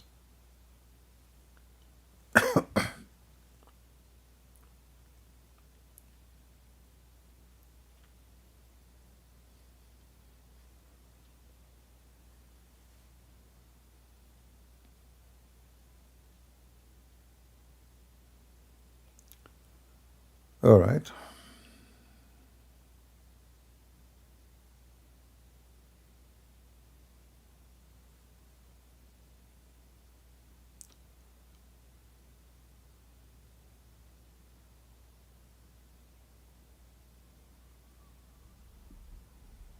Okay.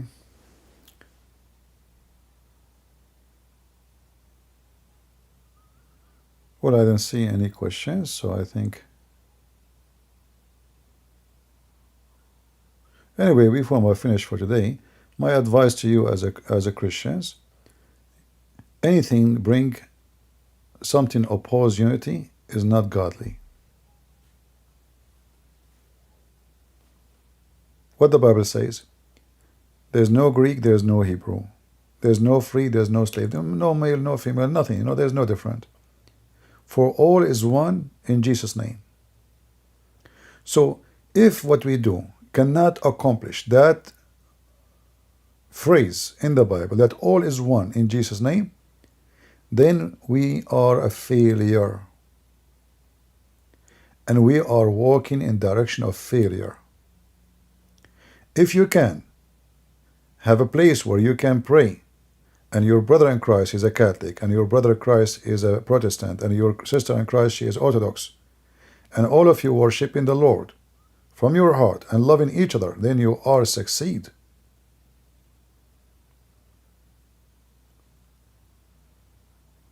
Those who try to involve philosophy into the faith, they are just dividing us. You know, once I heard a guy who always don't like certain group. He said, are you saying my grandmother, she will not go to heaven because she don't understand really the nature of the Holy Spirit? Okay, I agree.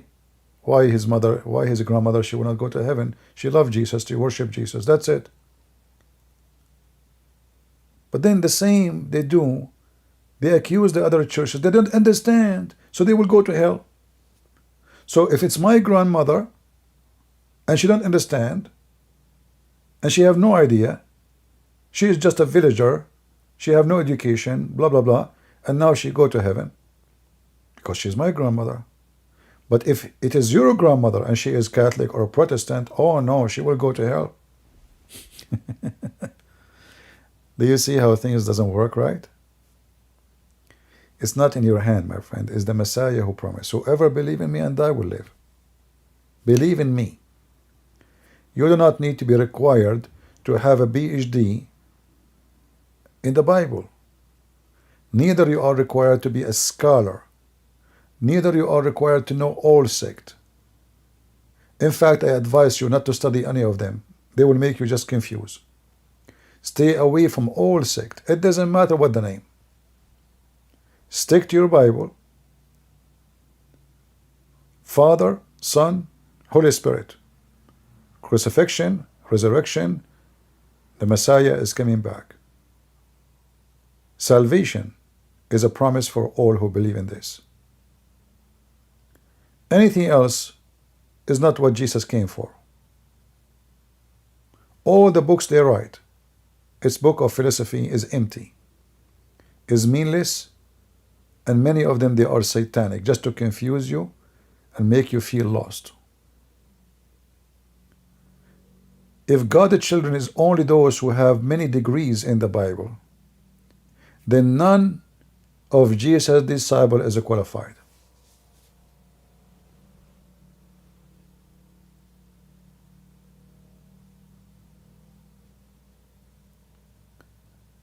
Stay away from division, my friend. Just stay away. Division is evil. And not only that, by the way, there's two kinds of division. There is other division that you will be divided inside yourself. You yourself now, if you accept division, you yourself will be divided.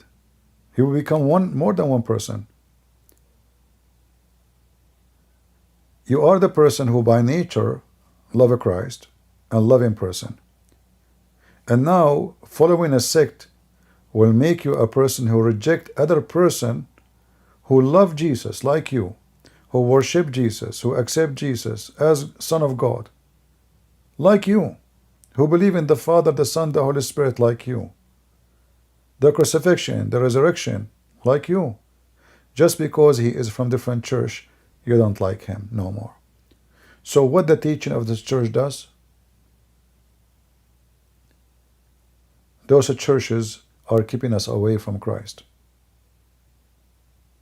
Because we lost love, we don't love. How we can claim to be Christians? We doom each other, we curse each other. Is that what Christ came for? That is not the message of Christ. So you will be divided within yourself. In one hand, you think you are the Christian, the good Christian who love Jesus. On the other hand, now you have other duty to hate the one who don't agree with you. About what? About like, okay, they have an icon. Oh, they are bad. Oh, they have a rosary. Oh man, that's disgusting. That's it. And that will make them go to hell. What about you? Every one of those churches, they have something it can be condemned for.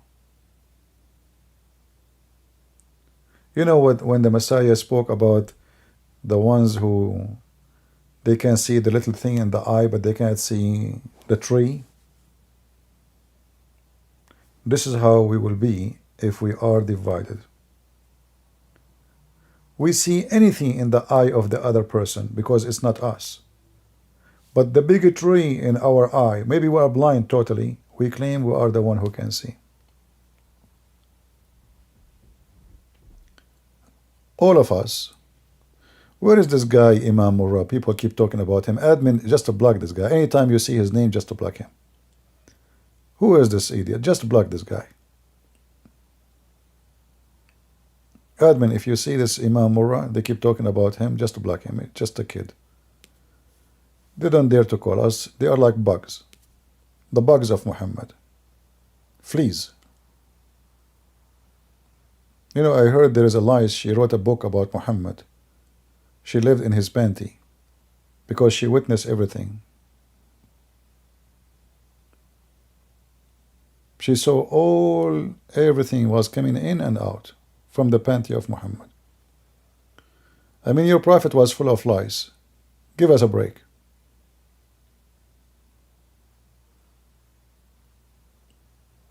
If the prophet, the best man of you, he take a shower with dead dogs and women blood from period, and he is full of lies. And then he is going to come to teach me how to clean myself and how to be clean spiritually. A child molester, a homosexual, a rapist. I mean, I don't know how many to count. And then he is the one who will teach us how to be good. See how much we are blessed. We are following the most holy. While we are debating about Muhammad being a pedophile, which is proven, even Muslims agree, a rapist, which is proven, even Muslims agree, a caravan rider, I mean everything wrong. We debate with Muslims if Jesus is God or not. I mean, do you see the difference? Do you see how he used the difference between the two names? One, we are debating about him, about his rapes, about his child molestation, about cheating, about stealing, and then the other one, we are not debating if he is even good or not. We are not debating if he is perfect or not. We are debating if he's God or not. This is how good he is. And that is telling you that you are in the right side. The debate about Jesus is extremely high. For what reason? For he is extremely perfect. We are debating his God.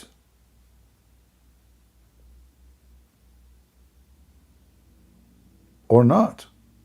We are not debating about if he is good or not. We are not debating if he is a criminal or not. We are not debating if he is a liar or not. We are debating if he is God or not. This is how good Jesus is.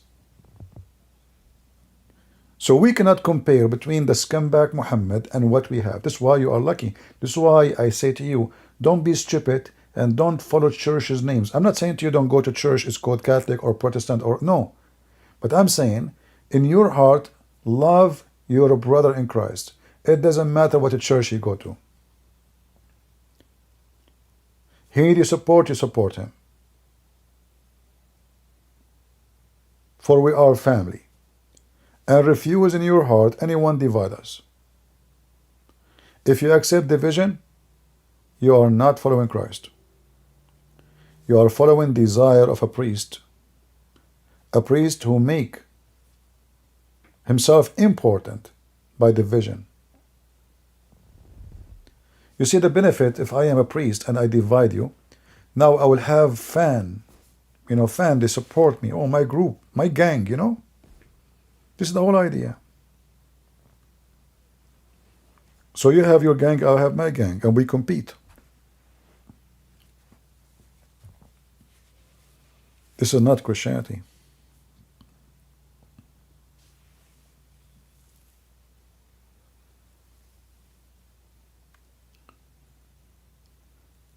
That have nothing to do with Christianity. If you love God, you love your brother in Christ and your sisters too.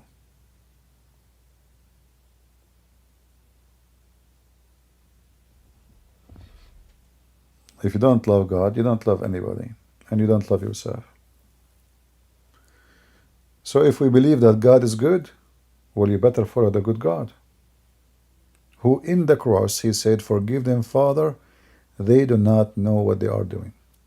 On the cross. He said that to the people. They are putting nails in his hands, shouting, saying, his blood is on us and our children's. What the Messiah respond? Forgive them, Father, they do not know what they are doing. So if you are a person who love, even if somebody, you know, based on ignorance, he is doing something wrong, you can speak to him in a loving way. You can try to correct him based on your understanding, the best of your understanding, but don't hate the person and don't cast stones. Especially if the person, he believes in what we say. Can you talk about Mormons? I have talked to many. Yeah, actually, I spoke before to some of the Mormons. You know, I cannot judge people as people. I think Mormon, many people of them, they are good people. But for sure, we believe that the faith is a wrong faith.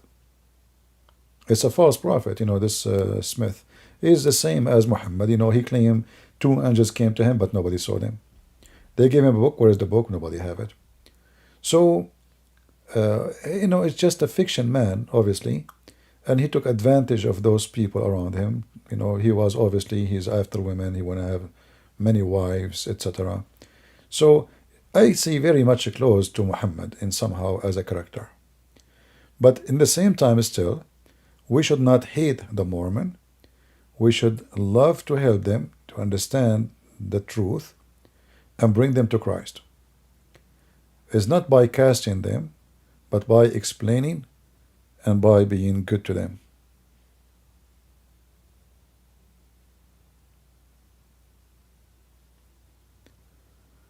All right.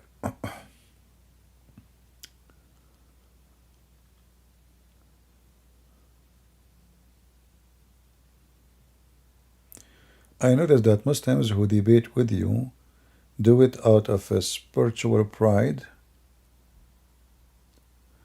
They are not interested in learning the truth. Well, my friend, not everybody is the same. A human being is different. When I speak to a Muslim, I listen to him carefully. There is some they are coming to listen, and there is some they are coming just to argue for the sake of argument. Everybody have his interest. So don't judge. I listen to the Muslim carefully. If he is nice, if he is kind, I will be kinder. If he is nice, I will be nicer. If he is rude, I will give him what he deserves. So we don't say the same word like we say Muslims, but you don't know who you are talking to until you talk to. And then we make decision. As the Lord, he says, from their fruits you shall know them.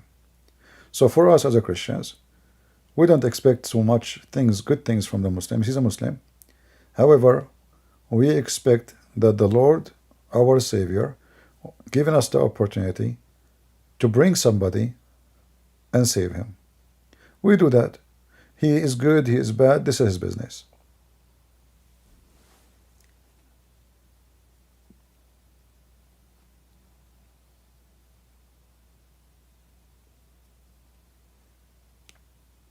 All right. Maybe we'll take last question. Otherwise, I will stay here until tomorrow. Do you know that what happened to Croatia during WW2? Muslims, Catholic equal 1 million dead, Orthodox, Serbs. Can Catholic and Muslims be my friends? Can Catholic and Muslims be my friend? You see, based on the faith, Muslims cannot be your friends. Why? Because the Quran says, chapter 5, verse 51, take not Christians and Jews as a friends. So if you want to take a Muslim as a friend, that means you're a fool, because they don't believe that you are. They will never accept you, even if they say you are our friend. And this is in the Quran. So which means it's a holy command from the one they consider him holy God. So if you want to say I can be a friend to Muslims, Muslims cannot be a friend to you, even if you meant to do so. They will not. About the war between Christians in Croatia, Well, obviously, this is not a war about Christians. This is a war about ethnic. Have nothing to do with God. It's obvious. You know. In the same time,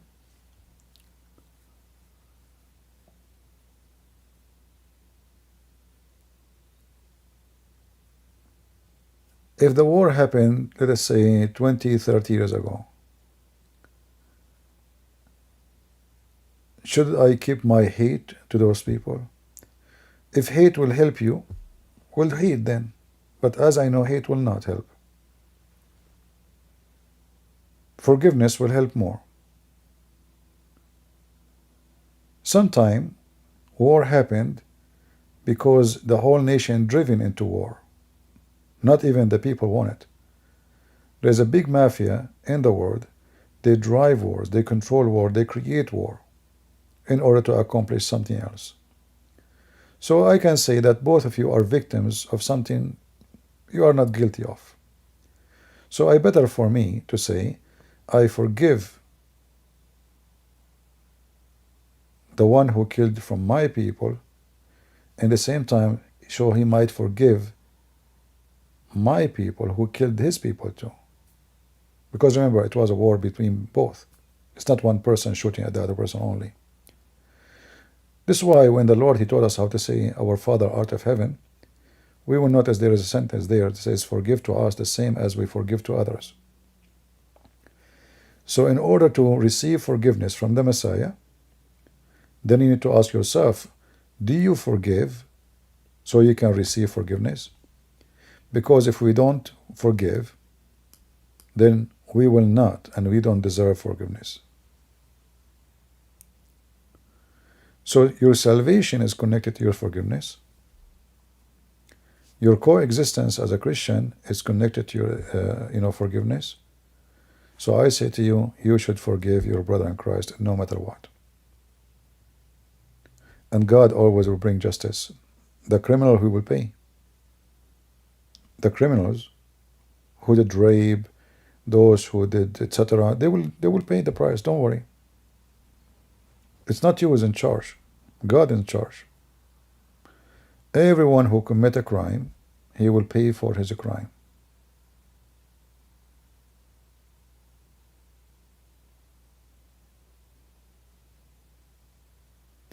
All right.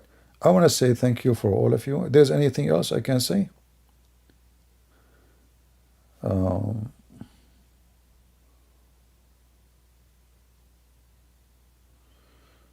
right, Christina. I will take one more question only. That's it. I promise. Otherwise, I will stay here. I keep saying I'm leaving, but I'm not. I really love to talk to you guys. But, staying for many hours is not healthy. And in case you do not know, I'm staying in my bed, not in even my computer. And staying in the bed, supposedly it's more warm, but it's not comfortable to type in the computer, look at the screen. It's not comfortable at all. And staying in the chair is not nice because it's cold. So either way, like there's something missing.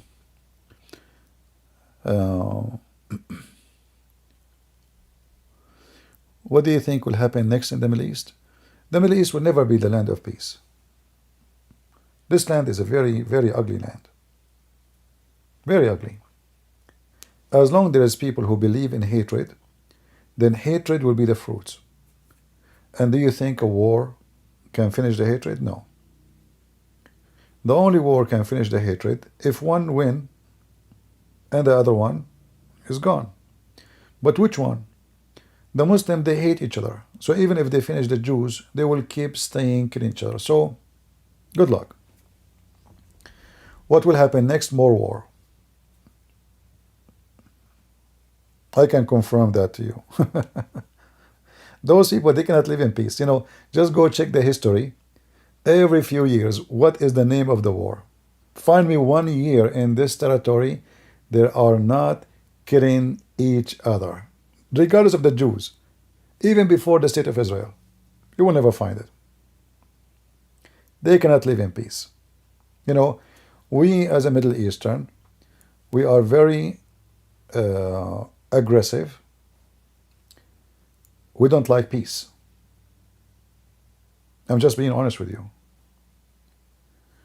We feel that to be a man is to be aggressive, to assault. To prove yourself in the society is by being a criminal, not by being a good person. So the culture is wrong. The society is corrupt. The mindset is backward.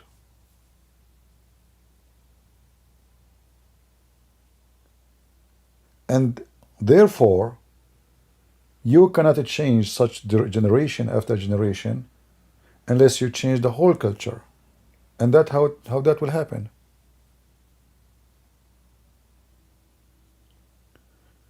Me, myself, when I used to walk in the street, if somebody looking at me, just looking at me, I would say, why are you looking? I jump into fight. Me, myself, I'm not talking about others only. So this is how we are. Like, why you are looking? The guy just look, he don't mean anything.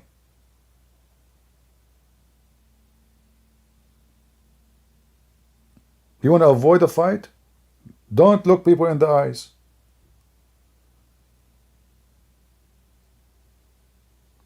In 2 seconds, you will find people using knives and guns. For what? Nobody knows. So the culture is very awkward.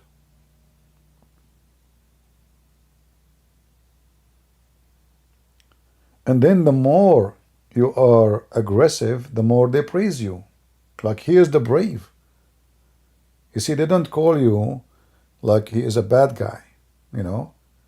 No, they respect you more. They fear you. So then you find yourself, you are growing in a society where if you are a wolf, you are respected. If you are a sheep, everybody spit at you. And this is exactly the Middle East. And that will explain to you everything happening in the Middle East, which means even war have such a mentality. When Saddam Hussein, he felt he is a wolf, well, he want to take his neighbors. He want to eat them. As simple as that. When Erdogan, he feel he is strong, he want to eat his neighbors. He ate half of Cyprus. He ate half of Syria. He took 80% of Armenia. Greece. They have mentality of wolves.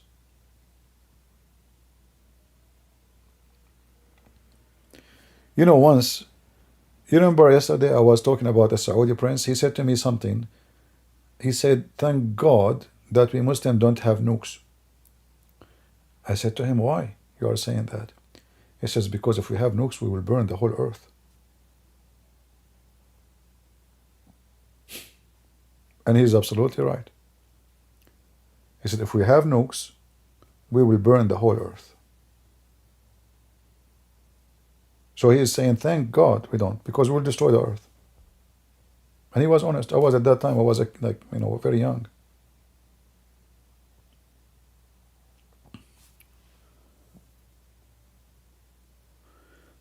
What is my favorite UFC fighter? I consider this kind of things is disgusting, it's stupid. I don't want to be disrespected to you, but I believe anyone watch those programs, he's not smart. I don't want to use the word stupid because that will be... What UFC? This is a showtime. They bring two people, they pay them money. Before they go even, they tell the first one who is going to win, who is going to lose. Because there's a gambling. There's a gambling market behind the scene. People gamble. And then when they reach the one who is control of the business, those people, they gamble on George. The other people, they gamble on Mike. The one who gamble on George is more than those who gamble on Mike. That means Mike should win. Because if that person win, then we have to pay them. This is not a sport, my friend. This is a showtime. Any kind of a sport is meant as a business. is not a sport no more, is a satanic tool. Football. Actually, fighting is more ugly because people are literally beating each other for the sake of dollar. That is very satanic. So why in the world you want to watch such a thing, which is fake? It's about money, and you praise violence. I encourage people to learn how to fight, but not to beat each other for the sake of money. Imagine they ask me, hey, we will give you $1,000 and you give you $1,000, beat each other. That means you are an idiot and you are a money worshiper. Those are satanic people, and those who run this business, they are evil. Who care about champion? Champion of, excuse my language, I don't want to use it. Champion of shit. What champion? You want to be champion, be good to your family, save your nation, sacrifice yourself to save somebody. It's not a champion who jump in a stage and there's a guy between you and you hit each other. What a champion there. Is that what is our understanding for champion now? This is what champion is?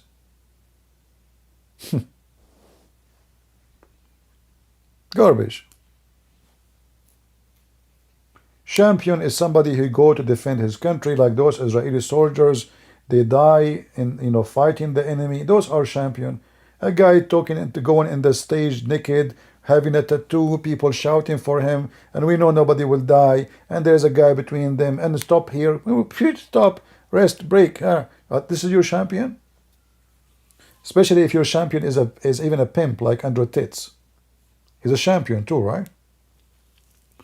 Yeah, awkward, awkward generation. Champion. Champion is a father or a mother. Her husband, he died, and her kids, they have no supporters. She spent her life working 2 jobs, 3 jobs to support her babies. So they grow, they go to school, they go to university. She is a champion. You people, you lost your mind. What is champion?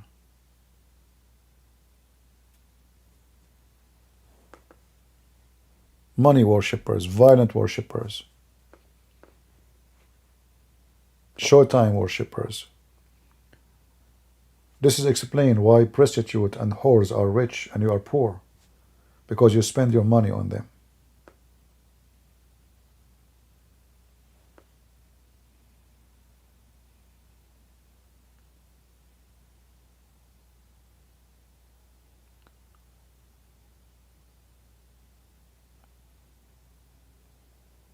And you notice something, that all those people who play those games, they are so proud. They worship themselves. Why? Because people, champion is a champion, People praise him, Yeah. So it's a way of the devil, because the more you praise yourself, the more you are away from being a true person. But what we can say, we are in the time where everything is awkward. Everything is awkward, backward.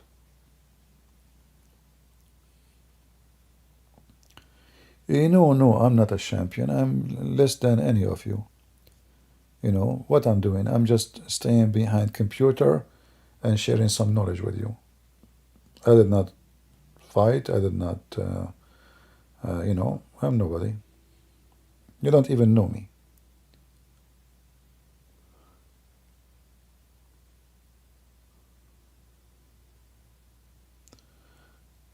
All right.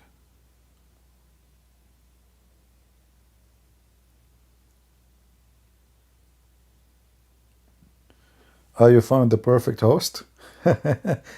Actually, when I start watching this perfect host, the first thing I saw Muhammad. It's exact like Muhammad, even like it's a modern story. But obviously the one who wrote the story is smart, because he surprised you with the story, like the events, like things you don't expect, right? Yeah.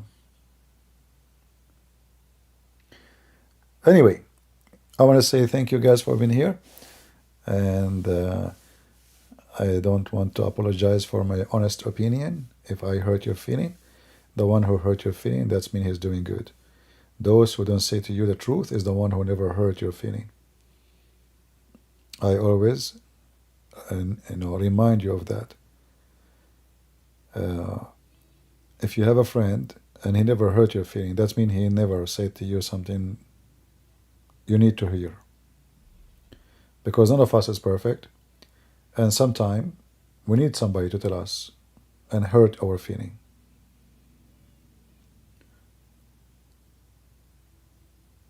So I hope that we know when we ask a question and I give an answer, you don't take it as something personal. I do not know you. You do not know me. We never met. All what I see is a nickname. But I give you my very, very deeply honest answer. And I'm not expecting you to like me or to agree with me. But my duty is to say to you what I believe is right. Or what I believe you should not do as wrong. Otherwise, don't ask me. Then you will not hear an answer. I want to say thank you. May the Lord bless you. And until I see you soon again, God is good. So is Jesus. I mean to that. Take care. Bye-bye.